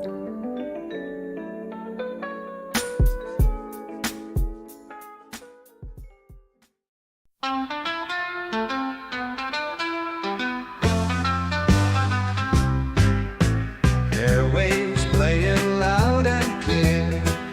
Good DJs bringing cheer. Voice of gold up on the scene. Signal strong just like a dream. Hear the jingle station name. DXers in the nightly game. Picking up that magic sound. On the hunt all around. Radio heroes in the sky. Let them frequencies fly. Sound calling far and wide. Good DJs never hide. Stations clicking by the mile. Crackling From the DX waves Central that make North me Shore smile. Studios, this is DXC Live. Now here's your host, Lloyd Van Horn. And it's DX Central Live from the North Shore Studios here in beautiful Mandeville, Louisiana, on the north shore of Lake Pontchartrain. And we are here in Studio A. We're doing some DXing now with our new challenge just launched, 1,000 miles or more is what we're looking for. So you guys know typically in the past we did frequency ranges. We've been doing these kind of theme-based challenges the last several, about a month or so since the beginning of the year. Well, our new one is just launched, and we are now looking for stations, AM, that are 1,000 miles or more from our location. So the question is going to be, well, how do I do that? How do I identify that? It's actually a lot easier than you think. So I'm going to show you guys a couple of techniques that you can use. So the first thing we're going to do is we're going to study our own logbook. Okay. This is where a spreadsheet is super, super, super helpful. And this is where if you've been tracking the distance of stations to your location, you got this huge amount of research already kind of tackled. Okay.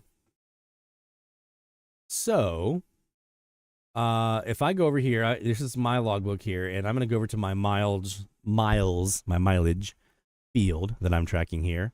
And there's a couple different ways you can do it. I can go over here and I can filter by condition, and I want to see anything that is greater than or equal to 1,000. Okay, that's probably the easiest way for me to do this. And now it's found 144 stations. So out of the 1,061 stations that I've heard here in Mandeville, 144 of them are outside of the 1,000 mile radius from Mandeville. Okay. So I can go in here and I can now take this list that's been created for me, and I can copy and paste that into another spreadsheet.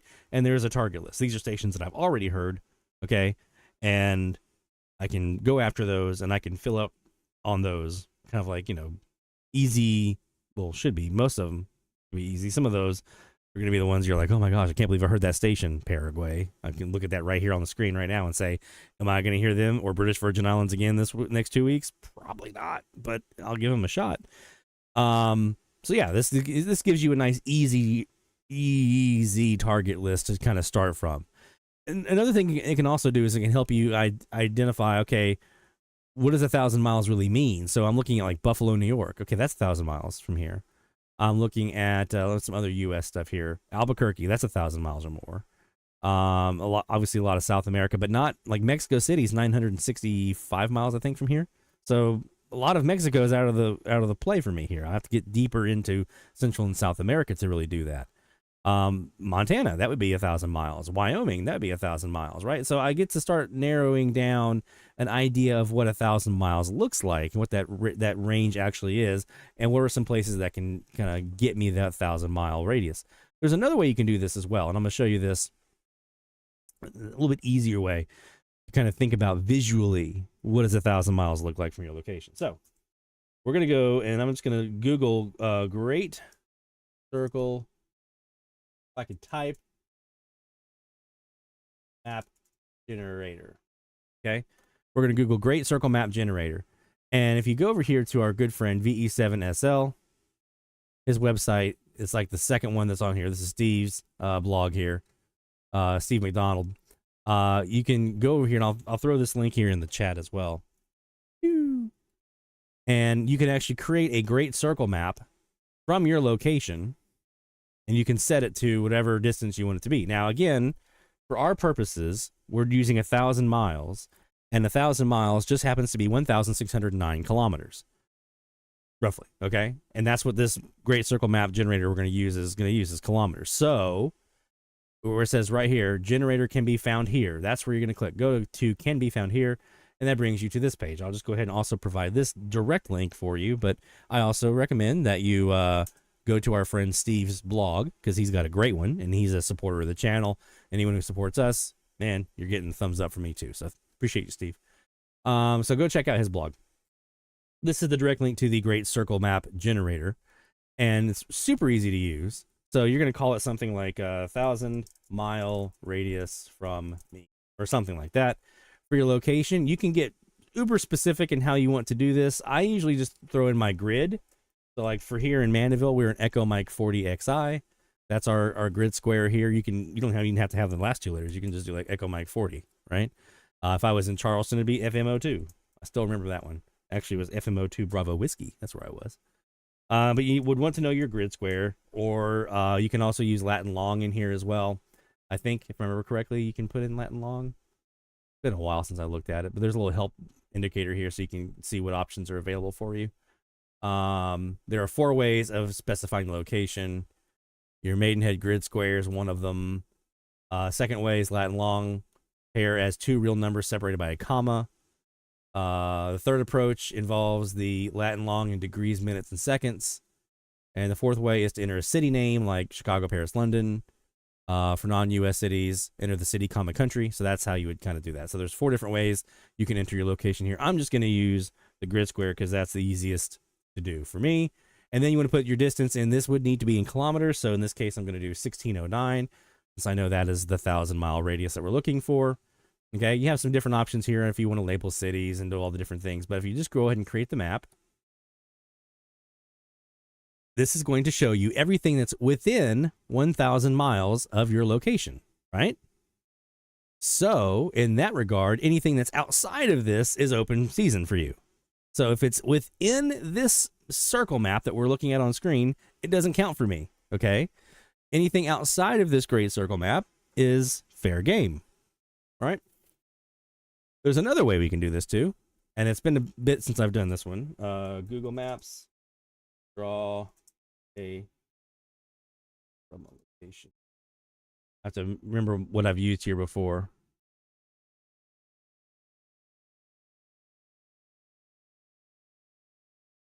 There was a way I did this,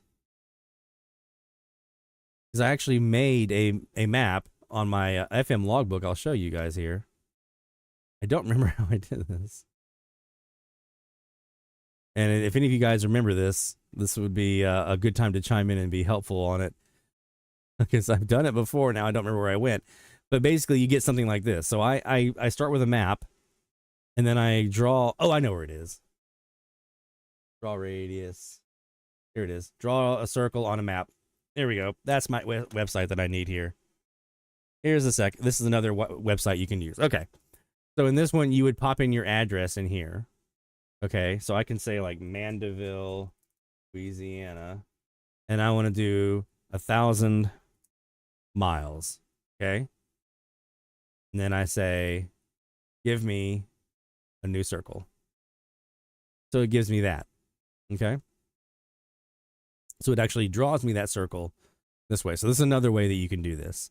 And this shows you the 1,000-mile circle. And then you can zoom in and look at anything that's outside of that. So for here, Philadelphia, that's outside the circle for me. So Philly would be a 1,000-mile catch. I can actually get very granular here and see Minneapolis would be, all that kind of stuff. So I can see very easily what is just outside of that or beyond, right? So that's another way you can do this if you want to have more of a zoom in. So you have the gray circle map, and you've got this one here, the last link that I popped in there for you guys, where you actually can draw that. You can also, additionally, you can do like coloring on this one. So you can come in here. I'm going to remove that circle. I'm going to make it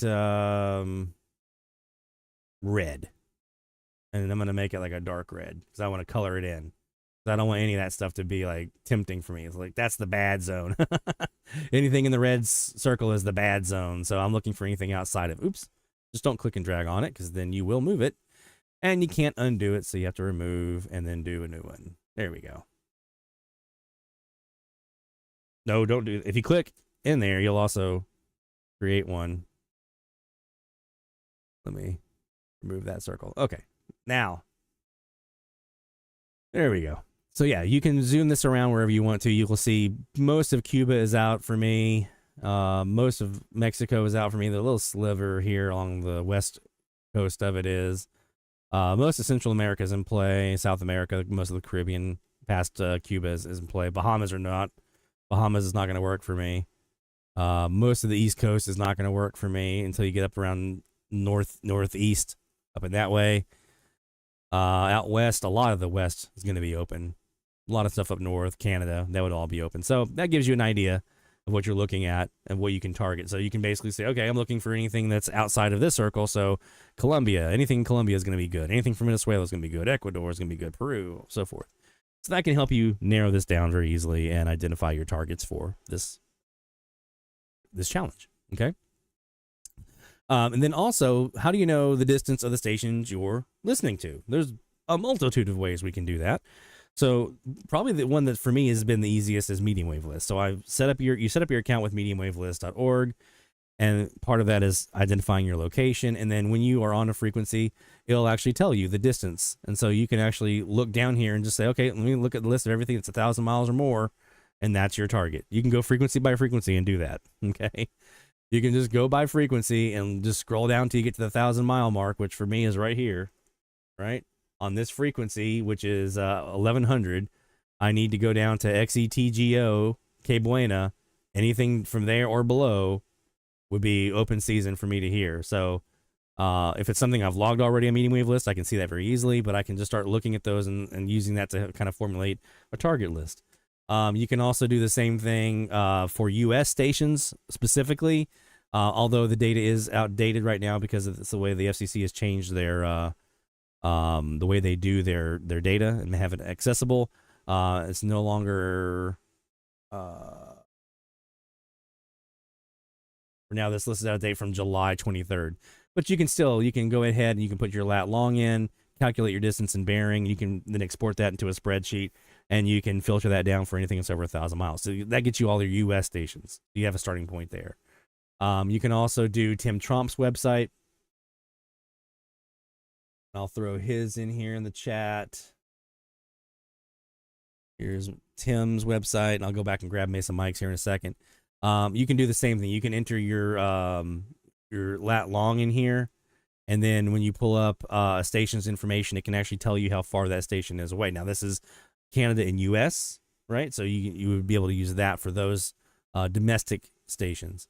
It'll tell you when you go here, like, for instance, if I go ahead and plug mine in. Now I just click in WPHP because I know that one's 1,000 miles. No coordinates entered. Yes, there were. I think I screwed up. I think you can only do...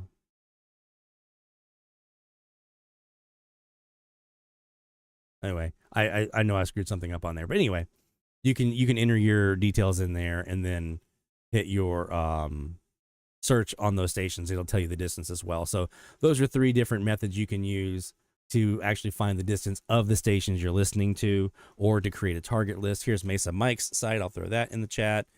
And then, as always, Medium Wave List is another good one here. If you have your account, which you'll definitely want to set that up to do that, there's Medium Wave List. Okay, so there you go. And again, if I just go in here, and I'm going to go to my AM and then pull up a frequency. So like, for instance, what's one? 750. Not 4750, 750. 750. This takes me to, now I can go down here and just scroll down to the 1,000-mile mark, and I can see anything from here down is open season for me on that frequency. So easy way. And that gives you all the international stuff that you don't have on Tim and Mike's site. The international stuff is going to be on medium wave list, where those are just US or US and Canada. So there you go. You can use your logbook to see what you've already gotten. If you're targeting new stuff, you want some new stuff in your logbook, which I hope every one of us gets. Medium wave list, Tim, Mike's site, those are great and helpful from different reasons. You can draw the maps with the gray circle map or with, go away, with this guy here. You've got a bunch of different options to help you identify targets, right? There you go. That's it. We're going to be looking for 1,000 miles or more this week, friends, and hopefully you guys get a lot of stuff. Some new countries, maybe, some new stations. But I thought this might be an interesting way to do it. Some folks had tried, suggested like closer in, like only stuff that's only within 500 miles, things like that. Yeah, I mean, we could do that maybe next season. I wanted to do something that was a little more of a push, because anything under a certain range is kind of more stuff we're used to, right? So I thought that might be boring for some folks that kind of get used to hearing the same things over and over and over. It could be a stretch to try to target those that are, under that range that we haven't gotten to yet, which is why we may do it next season. But I thought 1,000 miles or more might be a nice challenge for really pushing us to try to look for those kind of gems that are out there that we haven't really maybe either gone after or haven't been able to get so far. We do have quite a few of these coming up here. More challenges left to do between now and the end of the season. But some of those are going to be a little bit different. We got, in fact, the last one we're going to do to close out the season, it's super different. So just buckle up, my friends. We do have a break coming up, though. I know we've been grinding really, really hard. This 50 kilowatt was a barn burner. The country one was a barn burner. Some of the other ones we did before that, just super intense challenges, right? So we're going to take a little bit of a much needed break. So here's what's going to happen over the next several weeks. Next week, we're not going to have a show. In fact, the next 3 weeks, and definitely the next 2 weeks, maybe the next 3 weeks, we're not going to have a show. We're not going to have a new challenge. So we're going to have this challenge between now and the end of this week and then the end of next week. So on the, what is that? The 22nd. Well, yeah, the 22nd, when this one ends, 22nd on UTC time. When this challenge ends, we're taking 2 weeks off from challenges. We're taking 3 weeks off from the show. And then we'll come back. It'll be after March. I think March 7th will be our first show back. We're going to launch a new challenge that week. And then it's full speed ahead for the rest of the season. Okay? Counting tonight, we got 10 episodes left of the show. Counting the show you're watching right now, we've got 10 episodes left. And then that'll be the end of the season. And that's including, that's acknowledging the next 3 weeks off. So we'll have the next 3 weeks off. And then from there, it's 9 episodes left. And then it's 9 weeks to the finish, sprinting to the finish. Yeah, that's the lay of the land.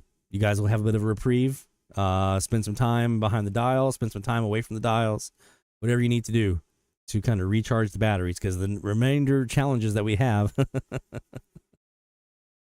there's some fun stuff I'm very much looking forward to in there. Very much looking forward to. So we'll have fun with that.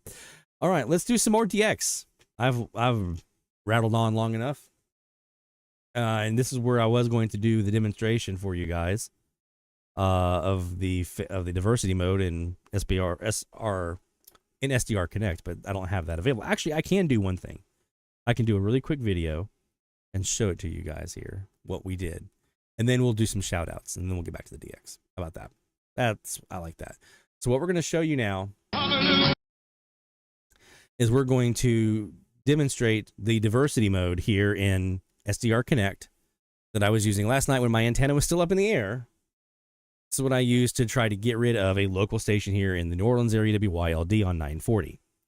And I'm going to talk you through here, talk you through what we were doing, the steps that we were taking here.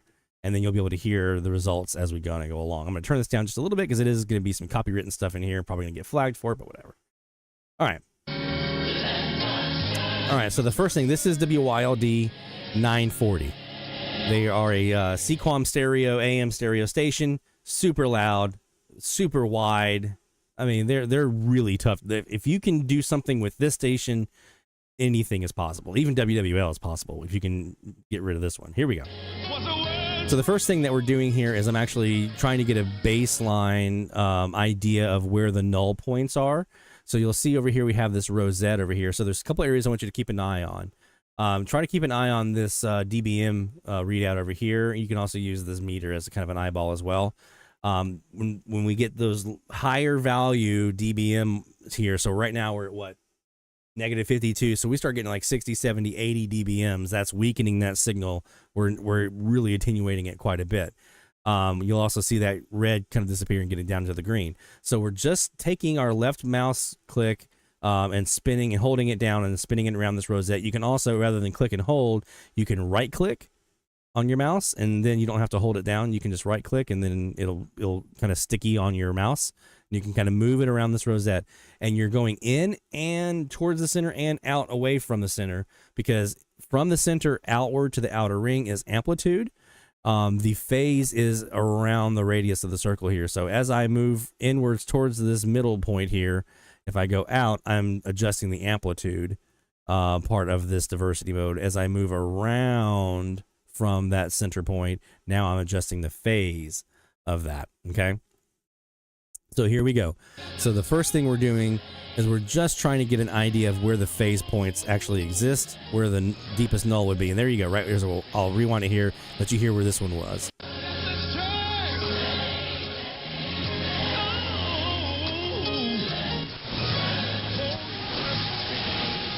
So now automatically we're at negative 83.6 dBm right there in that little spot right there. So we found where was the deepest null in all the different rosette here, and that's where it was at. Okay, here we go. So the next thing we're going to do is we're going to use this step up here. We have this little filter icon right here, and then we use that to adjust the amount of the amount of adjustments that we're doing when we adjust the values for the amplitude and the phase, because now we've used the rosette here to get us that kind of coarse spot. Now we're going to use our amplitude and phase boxes down here at the bottom. We have an up and a down arrow on each of them. We're going to use that to fine tune, and it works very similar to phasing. So as you make an adjustment, if you're at this low point right here and you start to see the signal come up, you're moving the wrong direction, go back down again, and you'll be heading back down. And then you keep going down until you get to a low point. Then as you continue to go down, you'll see that signal start to come back up again. Then you go back the other direction, and then you try to find that midpoint in there where it's at its lowest. Now, when we have this step here, you can see there have multiple different options here. I start off at the highest value, which is a 1/10 of a point of adjustment. And then we're going to continue to fine tune that down. We're going to go down to 0.01 and then 0.001 to really be down to that 1,000th. Okay. And that gives you that fine tuned control over being able to find the deepest null. And that's how you can get the deepest null using diversity mode. If you're just using this rosette, it's not fine tuned enough. You're going to get a deep null, but it's not going to be super, super accurate. Right. This is one of the improvements that they did in SDR Connect versus SDR Uno, where we did not have this. We didn't have this fine-tuned control with these boxes down here with the values. We could see it, but we couldn't do anything other than use it on the rosette wheel. Here, we actually have fine-tuned control. Here we go. So now we are down to a 1/10 on both. You'll see the signal's getting louder here. So I keep adjusting and kind of going back down the other way. Get to a low point. Now we're adjusting the phase.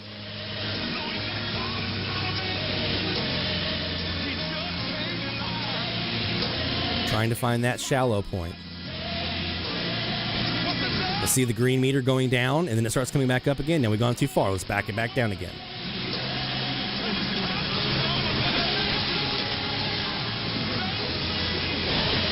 Now we're going to fine tune it a bit more.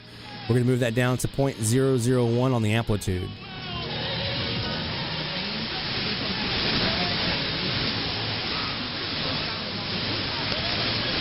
Now we're going to do the same thing. We're going to go down to 100th on the phase.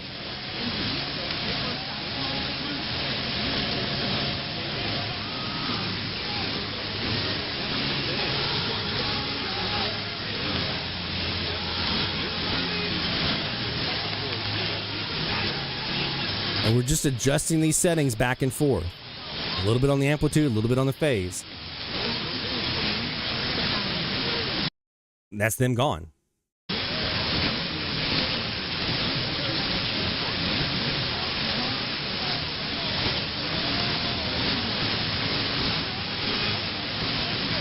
They're still in there, but they're very, very weak. But I was able to null them down entirely. And there are a couple stations that are still in there now left. There was, after I stopped making this video here, after I stopped recording it, a sports station faded up. And I'm pretty sure that was Florida. WINZ. They're on 940. Let me double check and make sure I have those calls right. I think it was WINZ, right? Yeah, WINZ in Florida. I'm pretty sure that's who that was that popped up there. It was a sports station, so I'm pretty sure that's who that was that popped in there after I nulled out WYLD, which would be a relog. But still, I was able to annihilate and get rid of. And these two mini whips, keep in mind, they're not in ideal locations compared to each other. They're about 35 to 40 feet away from each other. There's not a whole lot of separation. And that makes it tough. That makes it a lot tougher to get a good phase and to get a good null and leave anything in behind. Now that it's back down on the ground again, I'm going to try to separate that out by about another 40 feet or so and see if I can get 70 feet of separation. That'll help a little bit. But you can see it takes a little bit of work, but that can achieve really, really good results and leave you with something underneath, hopefully behind, that you can then try to use for an ID. So it works very, very similar to phasing. The key difference here between like diversity mode and the code channel canceller is that only works in live mode. You can't do that off a recorded file. I can't use diversity mode on a file that I recorded and then go back the next day and do something with it. It won't work that way. AirSpy's code channel canceller, you can. But it works a little bit different than diversity mode. So there's some times when you might want that diversity mode, but you have to make sure you're doing it live. Then you have someone like Rick Knuth and our friend Jeff Emmel, who have been really just diving into Linrad and making it work for them in a very, very, very positive way. You can use the Linrad phasing on a recorded file to phase out and get some DX underneath. But there's a little more work involved, a little more expertise, a little more advanced usage that's required for that, and something I haven't dove into yet, so I can't really speak to that very well. But I know Rick and Jeff both swear by it, that it's like a absolute game changer. And Jeff even said, I'm going to sell my phaser now because Linrad kind of kicks it. So yeah, I mean, there you go. That's diversity mode within SDR Connect. That's an RSP duo and two independent different antennas. And using that diversity mode to kind of tweak and get rid of a local and see what's there underneath. So if that's something that interests you, you don't have to use the mini whips like I do. You can use any antennas. You can use a W6LVP loop or a couple of them or a couple of U loops. You can use some CASs, some super loops, whatever you got. A couple of antennas. You can use a W6LVP loop and a CAS. I mean, whatever you have on hand is going to be better than nothing. And some of those might be a little trickier to match up with other antennas than some other antennas might be. But you can still at least get some results, and you can try it out and play around with it. So if you're looking, if you're having some trouble, if you want to do some phasing or diversity type stuff, but you don't have a phaser, that could be an option for you. The RSP Duo and the diversity mode that's there. It's only available in the RSP Duo as far as the SDR play line.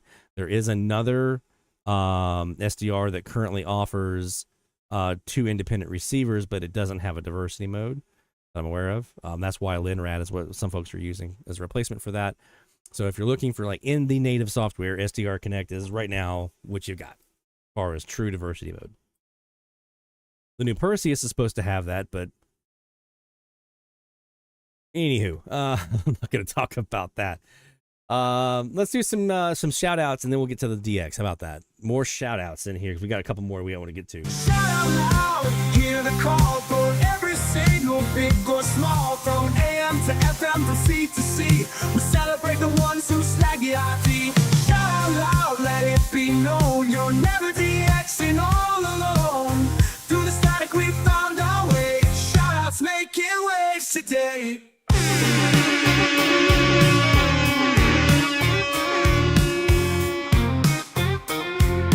All right.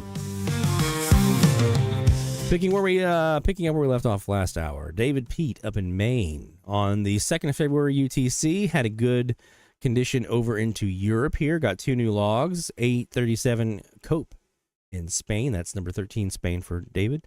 And 891 Algeria for the third Algerian. Surprised you didn't have that one already, man. That's pretty cool. Going through recordings, I found a great opening to Western Canada. on January 22nd and hit the jackpot. 3 new Manitoba stations, 990 CBW in Winnipeg, 680 CJOB in Winnipeg, and 950 CFAM in Altona. That's number 3, 4, and 5 from Manitoba. 3 new Saskatchewans,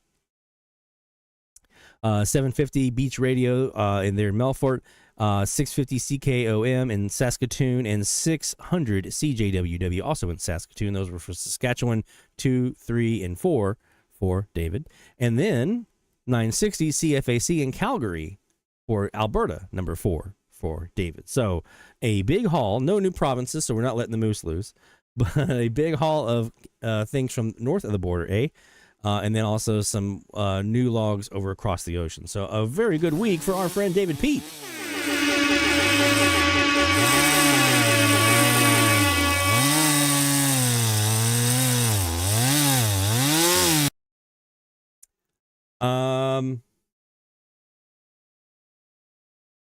As of right now, that's the plan, Carl. I'll say that. I don't want to say anything 100% right now because things change and things happen, but as of right now, the plan is to do the Summer of DX Challenge again. I would like to expand it, make it even sexier, but as of right now, that is the plan. So there you go, to have the Summer of DX Challenge again this year, because that was fun. And I didn't get to do a whole lot of what I wanted to do with it last year. All right, Sean Kutsko, you are up, my friend. Conditions remain substandard for me this past week, so no new 50 kilowatts added to the challenge. Only 5 new logs on AM this week. Only 5. 830 WTRU in Kernersville, North Carolina, 513 miles. 920 WLIV in Livingston, Tennessee at 303 miles. That's number 61 from Tennessee for him. 1050 CHUM in Toronto. How have I not logged this, he says. Isn't it always fun when you find those? You're like, what? How did I miss this? 1100 WJZA in Hapeville, Georgia at 491 miles. And the 31st station from the state of Minnesota. I'm so jealous. 1270 WWWI in Baxter, 523 miles. Now up to 1,000. Cuts off. Says 1,029. So I'm guessing that's 1,290 unique logs on AM. Maybe? Or 1,029, maybe? Somewhere in there. I also tuned around the NDB band for the first time this season. See? 2 new logs this week. RYV 371 in Watertown, Rock River, Wisconsin at 214 miles. And RUE 379 in Russellville, Arkansas at 428 miles. Very cool. Hoping for better conditions so I can do some more NDB monitoring soon. I've forgotten how much fun it is, and it is. Very, very, very true. So we're going to launch that chainsaw up and get the Horn of Victory going for you, my friend.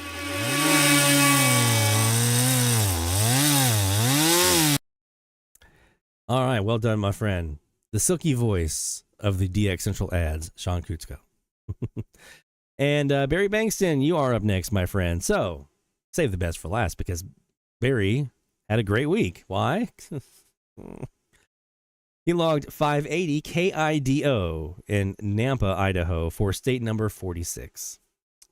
Received their EAS monthly test at 6:40 UTC this morning using Jaguar. The tones were audible and could also be seen visually in the audio spectrum view. I'll show you that in a second. I'm finding Jaguar's audio spectrum window to be invaluable when looking for these EAS tones. Many times I can see them before I actually hear them. Even if you don't have Jaguar Perseus, you can also see the same thing on your waterfall too, by the way, for those of you who are not using that software. But what he's talking about here, I'll show you guys really quick on the Jaguar software. If you have like your map open, or even if you're on your carrier view, doesn't matter. Over here, you have the slider at the bottom. That's your audio tab. So when you're running audio, WILD, New Orleans, you'll see you have your spectrum down here of audio. You'll be looking for little peaks in the audio that are kind of consistent. If you're hearing the audio and you're seeing those peaks happening in there, it can stick out very, very nicely. So that's what he's talking about there. So that's a new U.S. state number 46 for our friend Barry. So that means we are launching some fireworks.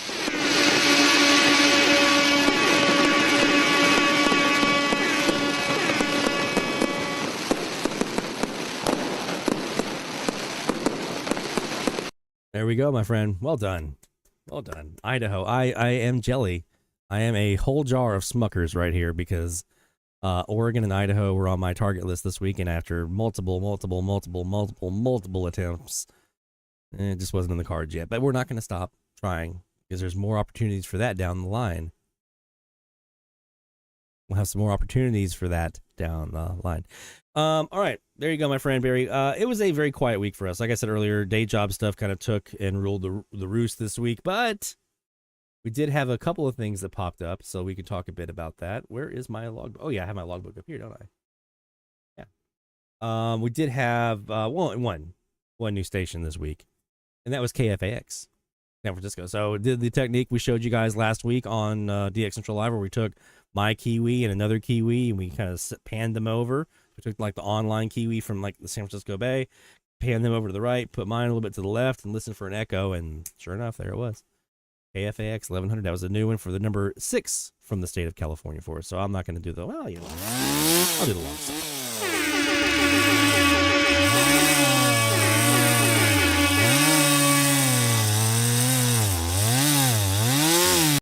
Barry says, weird, I was able to get a 5 kilowatt station, but nothing from the 50 kilowatters. You know, it's crazy how that happens sometimes, right? Like Peru, I've got a 3 kilowatter, but there's like 10 kilowatters down there I've never even sniffed.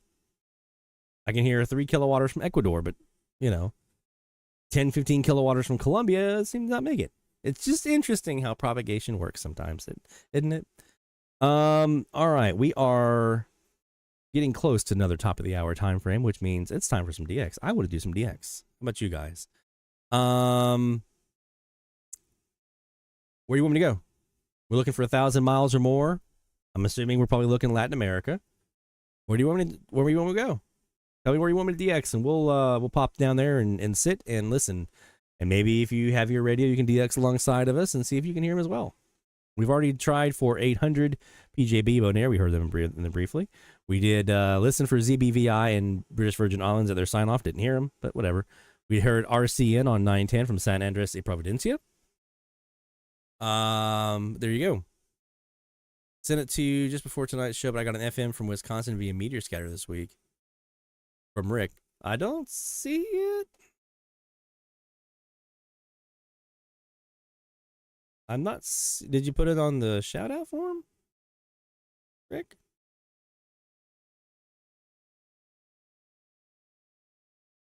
Oh, that reminds me, really quick, really quick, before we get into our DX. Tropo forecast. Let's do this. So this is Bill Hepburn's Tropo forecast. We're going to put the link into the chat so you guys can... There you go. Let's see what we have. This is right now it's what 2:49 UTC, so we're gonna go to here. So this is about right now ish. This is what we should be seeing. So I should be seeing some nice tropo to my east and west. Let's take a look on my auto logger and see if we see anything. Nope, that's pretty standard. That's pretty standard there. That's what we normally get. 21-foot dipole. Roughly the same, but we are starting to see a little bit more over here to the west. KITA as we get closer towards Iota, Lake Charles area. So yeah, that's not showing up here yet, but we do have that on the forecast. Let's take a look and see what's coming up though. Seems like it's pushing inland a little bit here as we get into the early morning hours. I know we're supposed to have like super fog tonight or something. Smoke and fog. It's going to be crazy. Nice bit, kind of a strong, moderate strong opening into Texas, Louisiana, most of the southeast, actually, all of Florida, a little bit in Alabama, Mississippi, up in Oklahoma, seeing some up there, maybe a little bit in Arkansas. That clips in a little bit more. Now we have, starts to clear out as we get into Saturday. Then we get into Saturday night. That is now midnight, Sunday morning. Saturday night, now it's starting to build back in again, but it's really hyper localized to the coastline here. I wonder if there's anything. I'm just going to pull back here and look at the Gulf Caribbean for just a second. I just wanted to see if there's anything. I mean, it could. This is right now. We could see a bit of it build down into Mexico. So I may look tonight for some stuff down into Mexico, maybe. Maybe. We could see a little bit of Mexican tropo, maybe even into early morning hours on Sunday. There's that midnight Sunday. That could be a little bit of a Mexican tropo right there. And then it starts to clear out a bit. Ooh, look at that. That's some nice ones down there around getting close to the Yucatan down there. That's nice. Ooh, look at Florida. You got a nice big bunch of stuff right off the coast of Florida. Real nice and warm right there. And then the front comes through and clears everything out as we get into Thursday. So, I'll believe it when I see it. This time of the year, Gulf Tropo is kind of It's a lot of the same stuff. It's a lot of what we looked at on the map earlier. A lot of western Louisiana, Alabama, like Mobile, maybe a little bit into the Panhandle around Pensacola, Panama City, and that's about it. I don't see a lot of that southeast Tropo down into Tampa. I don't see a lot down into Mexico. That's the stuff that really gets my attention. We start seeing the western coast of Florida and inland, or when we start seeing down into Mexico, or if we start seeing up north towards Arkansas, Oklahoma, up that way, that really gets my attention. You start looking up towards, I don't have Tennessee on Tropo yet. I'm sure it's around the corner, Memphis and things like that, if we can get a nice big opening. But if it starts going up that way, you get my attention. Down south towards Mexico, down southeast towards inland Florida, that gets my attention. So there you go. That's what we're looking at there. All right, let's do some DX. Do you guys have any ideas for me here? Anything you guys want me to take a look at? KSTP and CCO. Okay, we'll take a look there, see if they're coming in. Ecuador 1510. Let's start with that one. That's always a popular option here. I'm going to look on DX Central Kiwi on the Southeast Wire. Let's go ahead and start that up. And this hour DX brought to you by that would take about the Spectrum Monitor, thespectrummonitor.com. That's where you'll go for more information about membership into the Spectrum Monitor. All right, let's go ahead and begin investing 15% while making rent. Any money beyond that, I'm gonna do this on the Air Spy just because that way I can try to use the co-channel canceller, and we'll also try a little bit of the vactrol to see if we can get rid of WLAC here because they sound pretty strong tonight. So let's go ahead and try that out. So we're gonna go into Air Spy.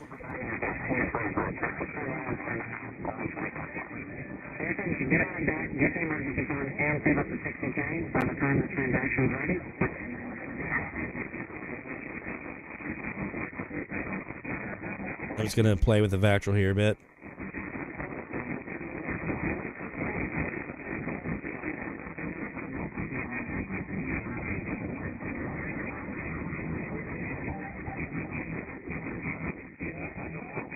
Back off my correction and my noise reduction. Actually, I'm gonna turn off my noise reduction for right now.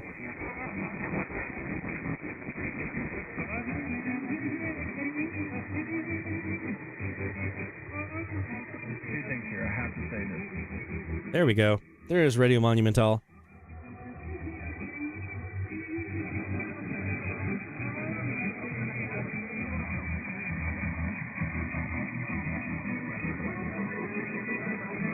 There we go. That's Ecuador.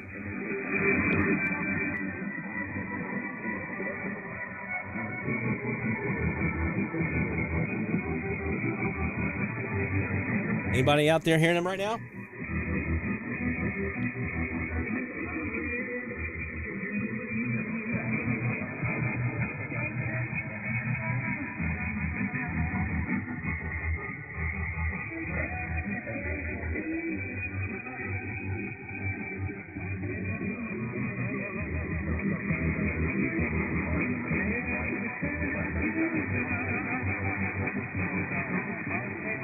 Co-channel canceller is going to be a good friend for you this week.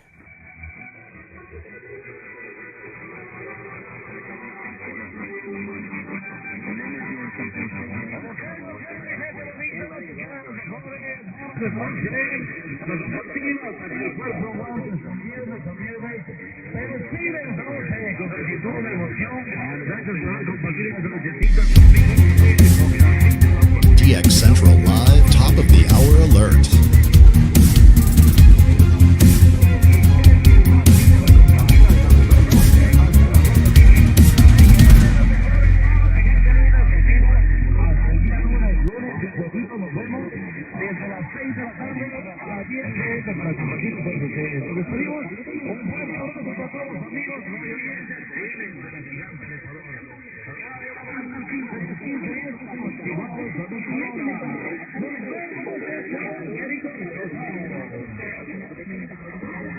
Any of you guys here in Ecuador?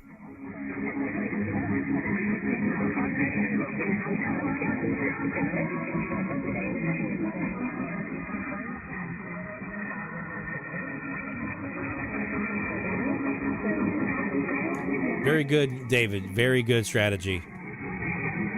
2 of my 6 Californians were X-Band.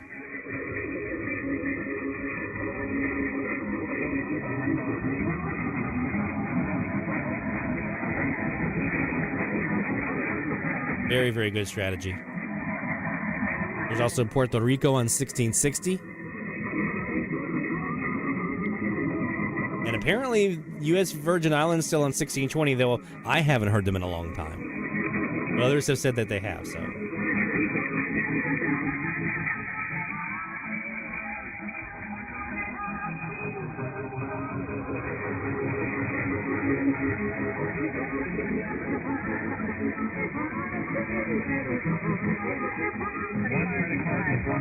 I really don't even need the co-channel canceller all that much.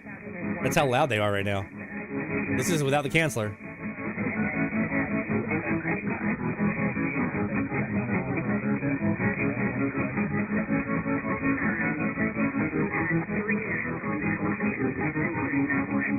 That's no canceller at all. I honestly doubt they're going to negotiate with you since they're such fresh debts. They may not. Now I need to put it back in.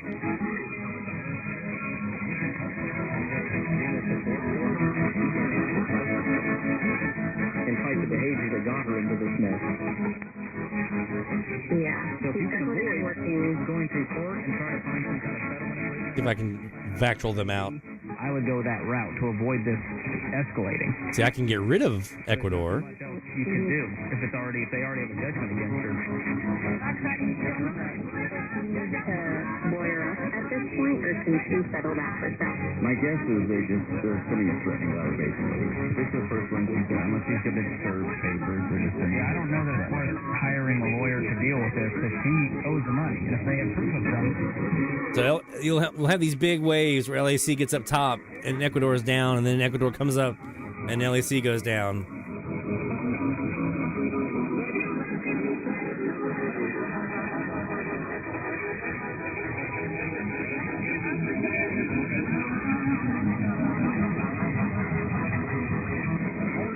It's not coming back.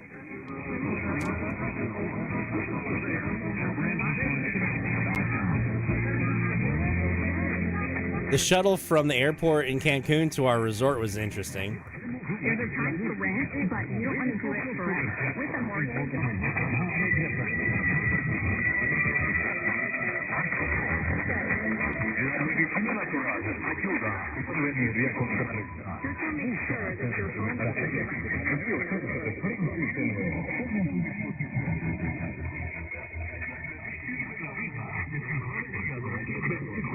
Regule la presión y temperatura. Normalice el aparato digestivo. Descargar la célula. Mantenga el viento.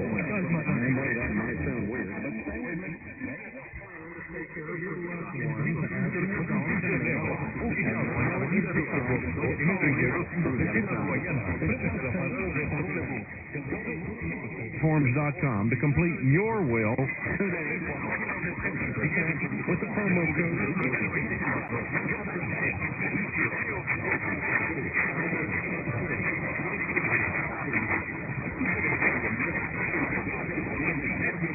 Oh, they've taken a hit now.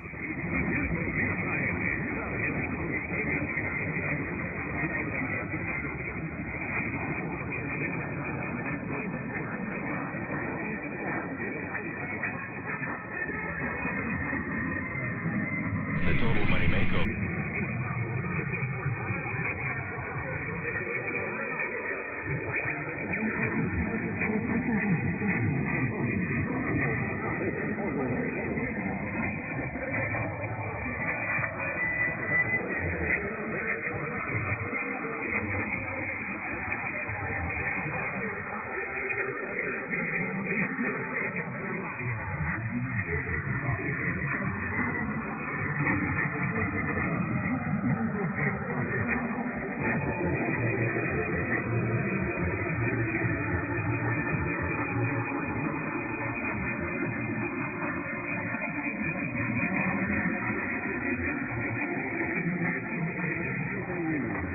use real-life skills like how to save and spend wisely, how to take notes and stay out of debt. Yet this is too important to put off any longer.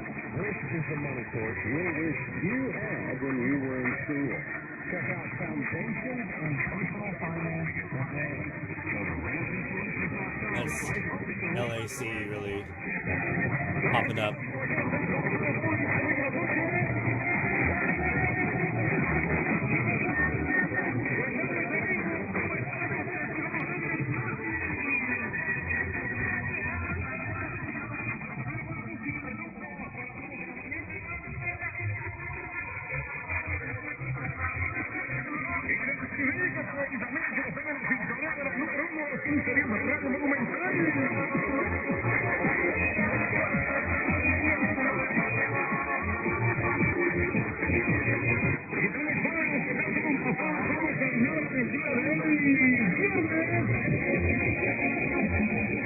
It's easy to match them up to their stream too.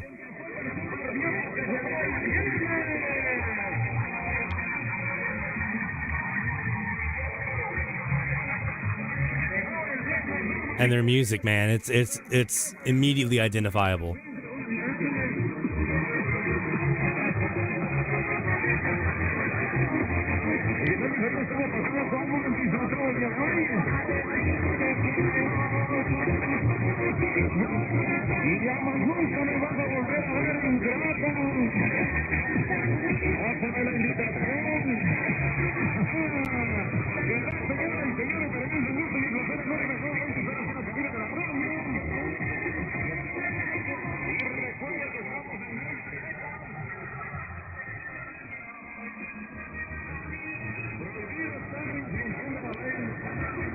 Had a request from Jacob to check out for his locals there in Minnesota, so let's go ahead and let's do that. Let's see what we have now. 8:30 is going to be a tough one because we have KGLA here in Norco, Louisiana. That just makes things interesting. Let's see if they're up tonight. Yes, that's a yes. But if I can use the channel null to get rid of them.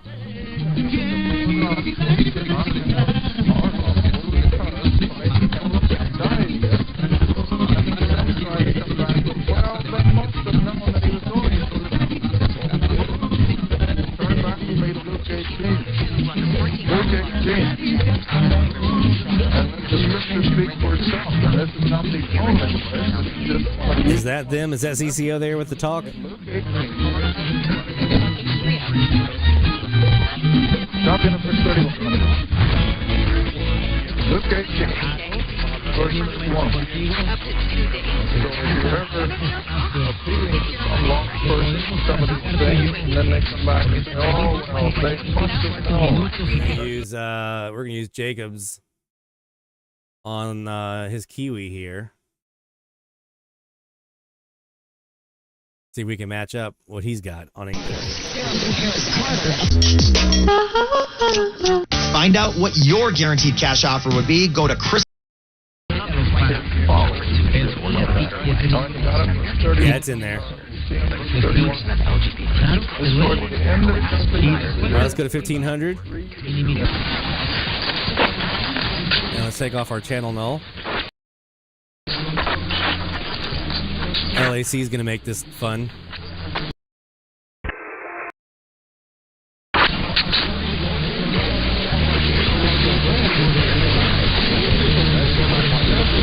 Let's check for KSTP on his side. The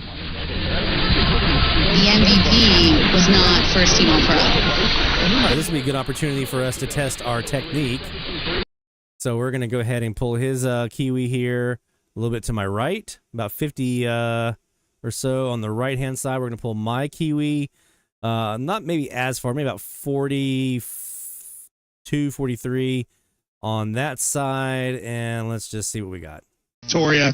Hey, I don't want to go like a career achievement award, but it felt like to me there was a little bit of that because this has been building. And not that Josh Allen didn't play at an MVP level, didn't put up unbelievable numbers, but I almost almost feel like Josh Allen is getting to the point to where it's like, well, we might want to shower him with other accolades because we don't know if this guy's going to bust through and beat this Mahomes guy. Oh, okay. I mean, that is intriguing. I think voting for... You can also do the same thing. Oh, look at just the game here on our 330. The Super Bowl, and it's not this individual matchup, it's the fact that we're seeing this matchup again so soon. And I think with Josh Allen, with Josh Allen, there's a little bit of the, who knows if this guy is going to bust through. Stephen A. Smith on First Take said that not much. He thought Josh Allen won because he, exceeded crazy expectations. You look at Lamar Jackson. Not much of him in there. There's not much of KSTP in there, but I mean, I did hear him for a minute there on the 15 degree super loop. They were in there for a second, but yeah, not much. And that's par for the course here with Minnesota. I mean, I can't buy Minnesota from here for whatever reason. I don't know. It's a constant struggle trying to hear anything up in that area. That's why I'm probably going to be putting the 350, 170 antenna back up at some point this week. I'm also gonna probably be doing the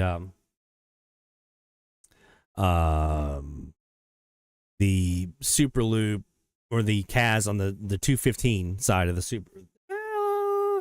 Yeah, 215 side of the super loop. I'm gonna be looking for that Baja California South on 1180 this week.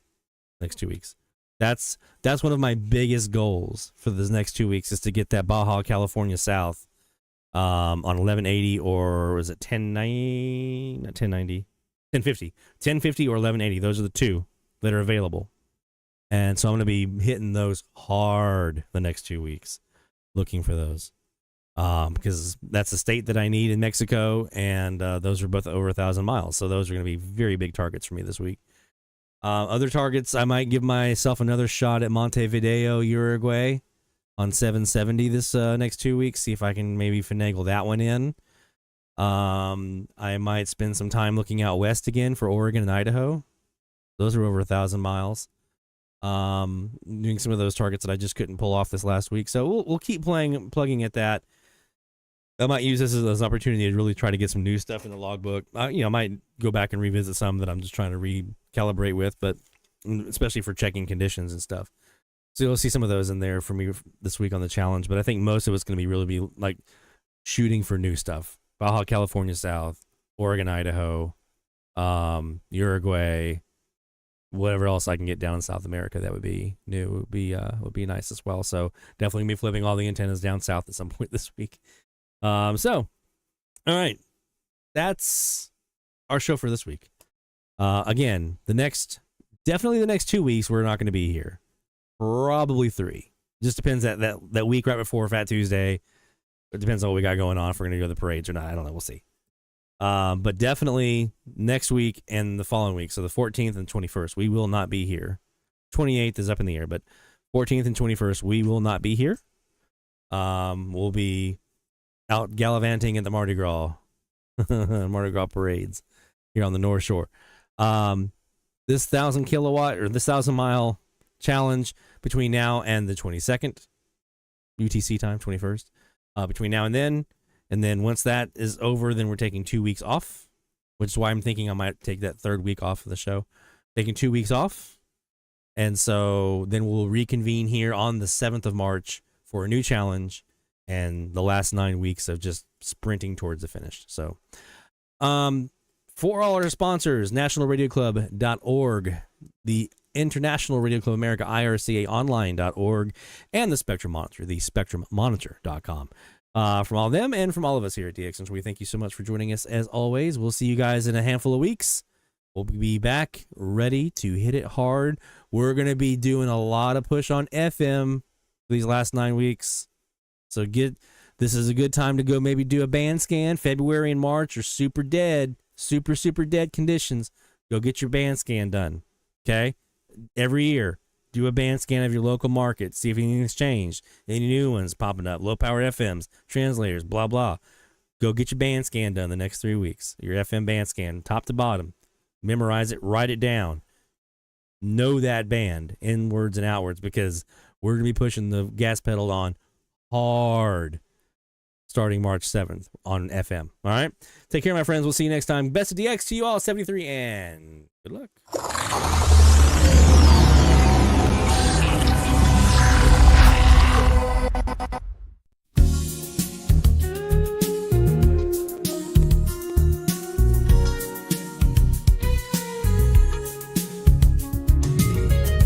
Friday night rolls in the air,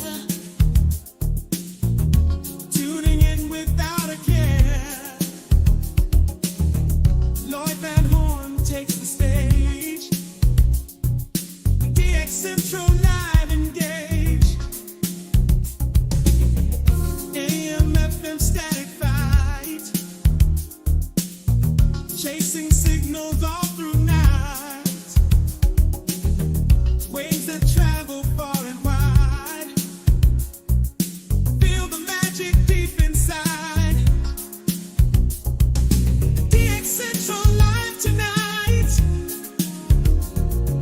Turning dials, feeling right. Lloyd will guide us through the waves. All the signals we will crave. Frequencies that cross the sea. Mysteries for you and me. Lloyd's voice cuts through the noise. Feel the thrill, enjoy the joys. Ghostly whispers in the dark. Find a station, hit the mark. Fading in and fading out. Lloyd helps clear the doubts. Stories from the distant land, caught by waves that we command. From our homes we hear the call. DX Central live for all.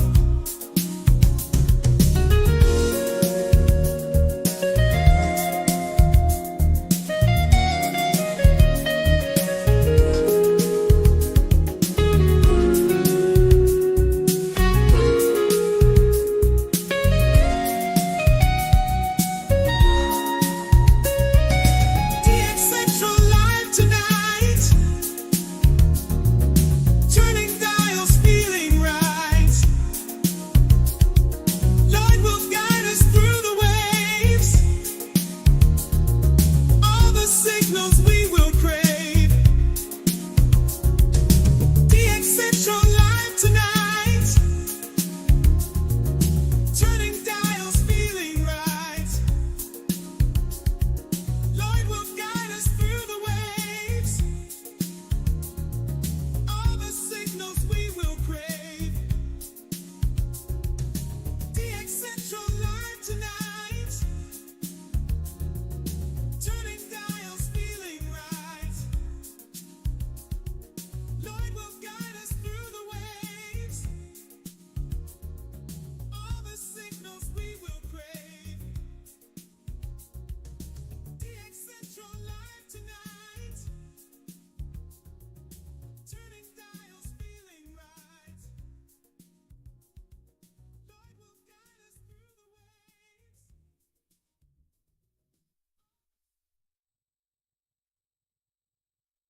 This is DX Central Live.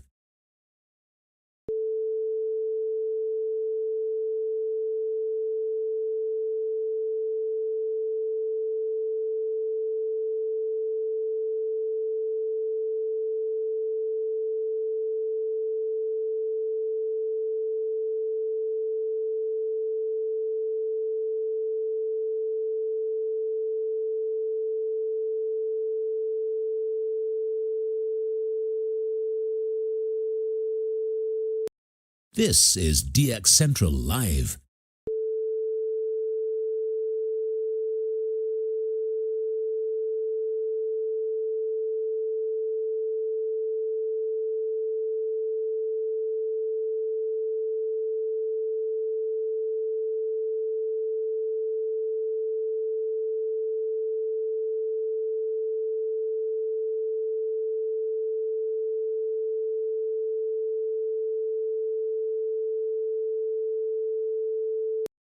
This is DX Central Live.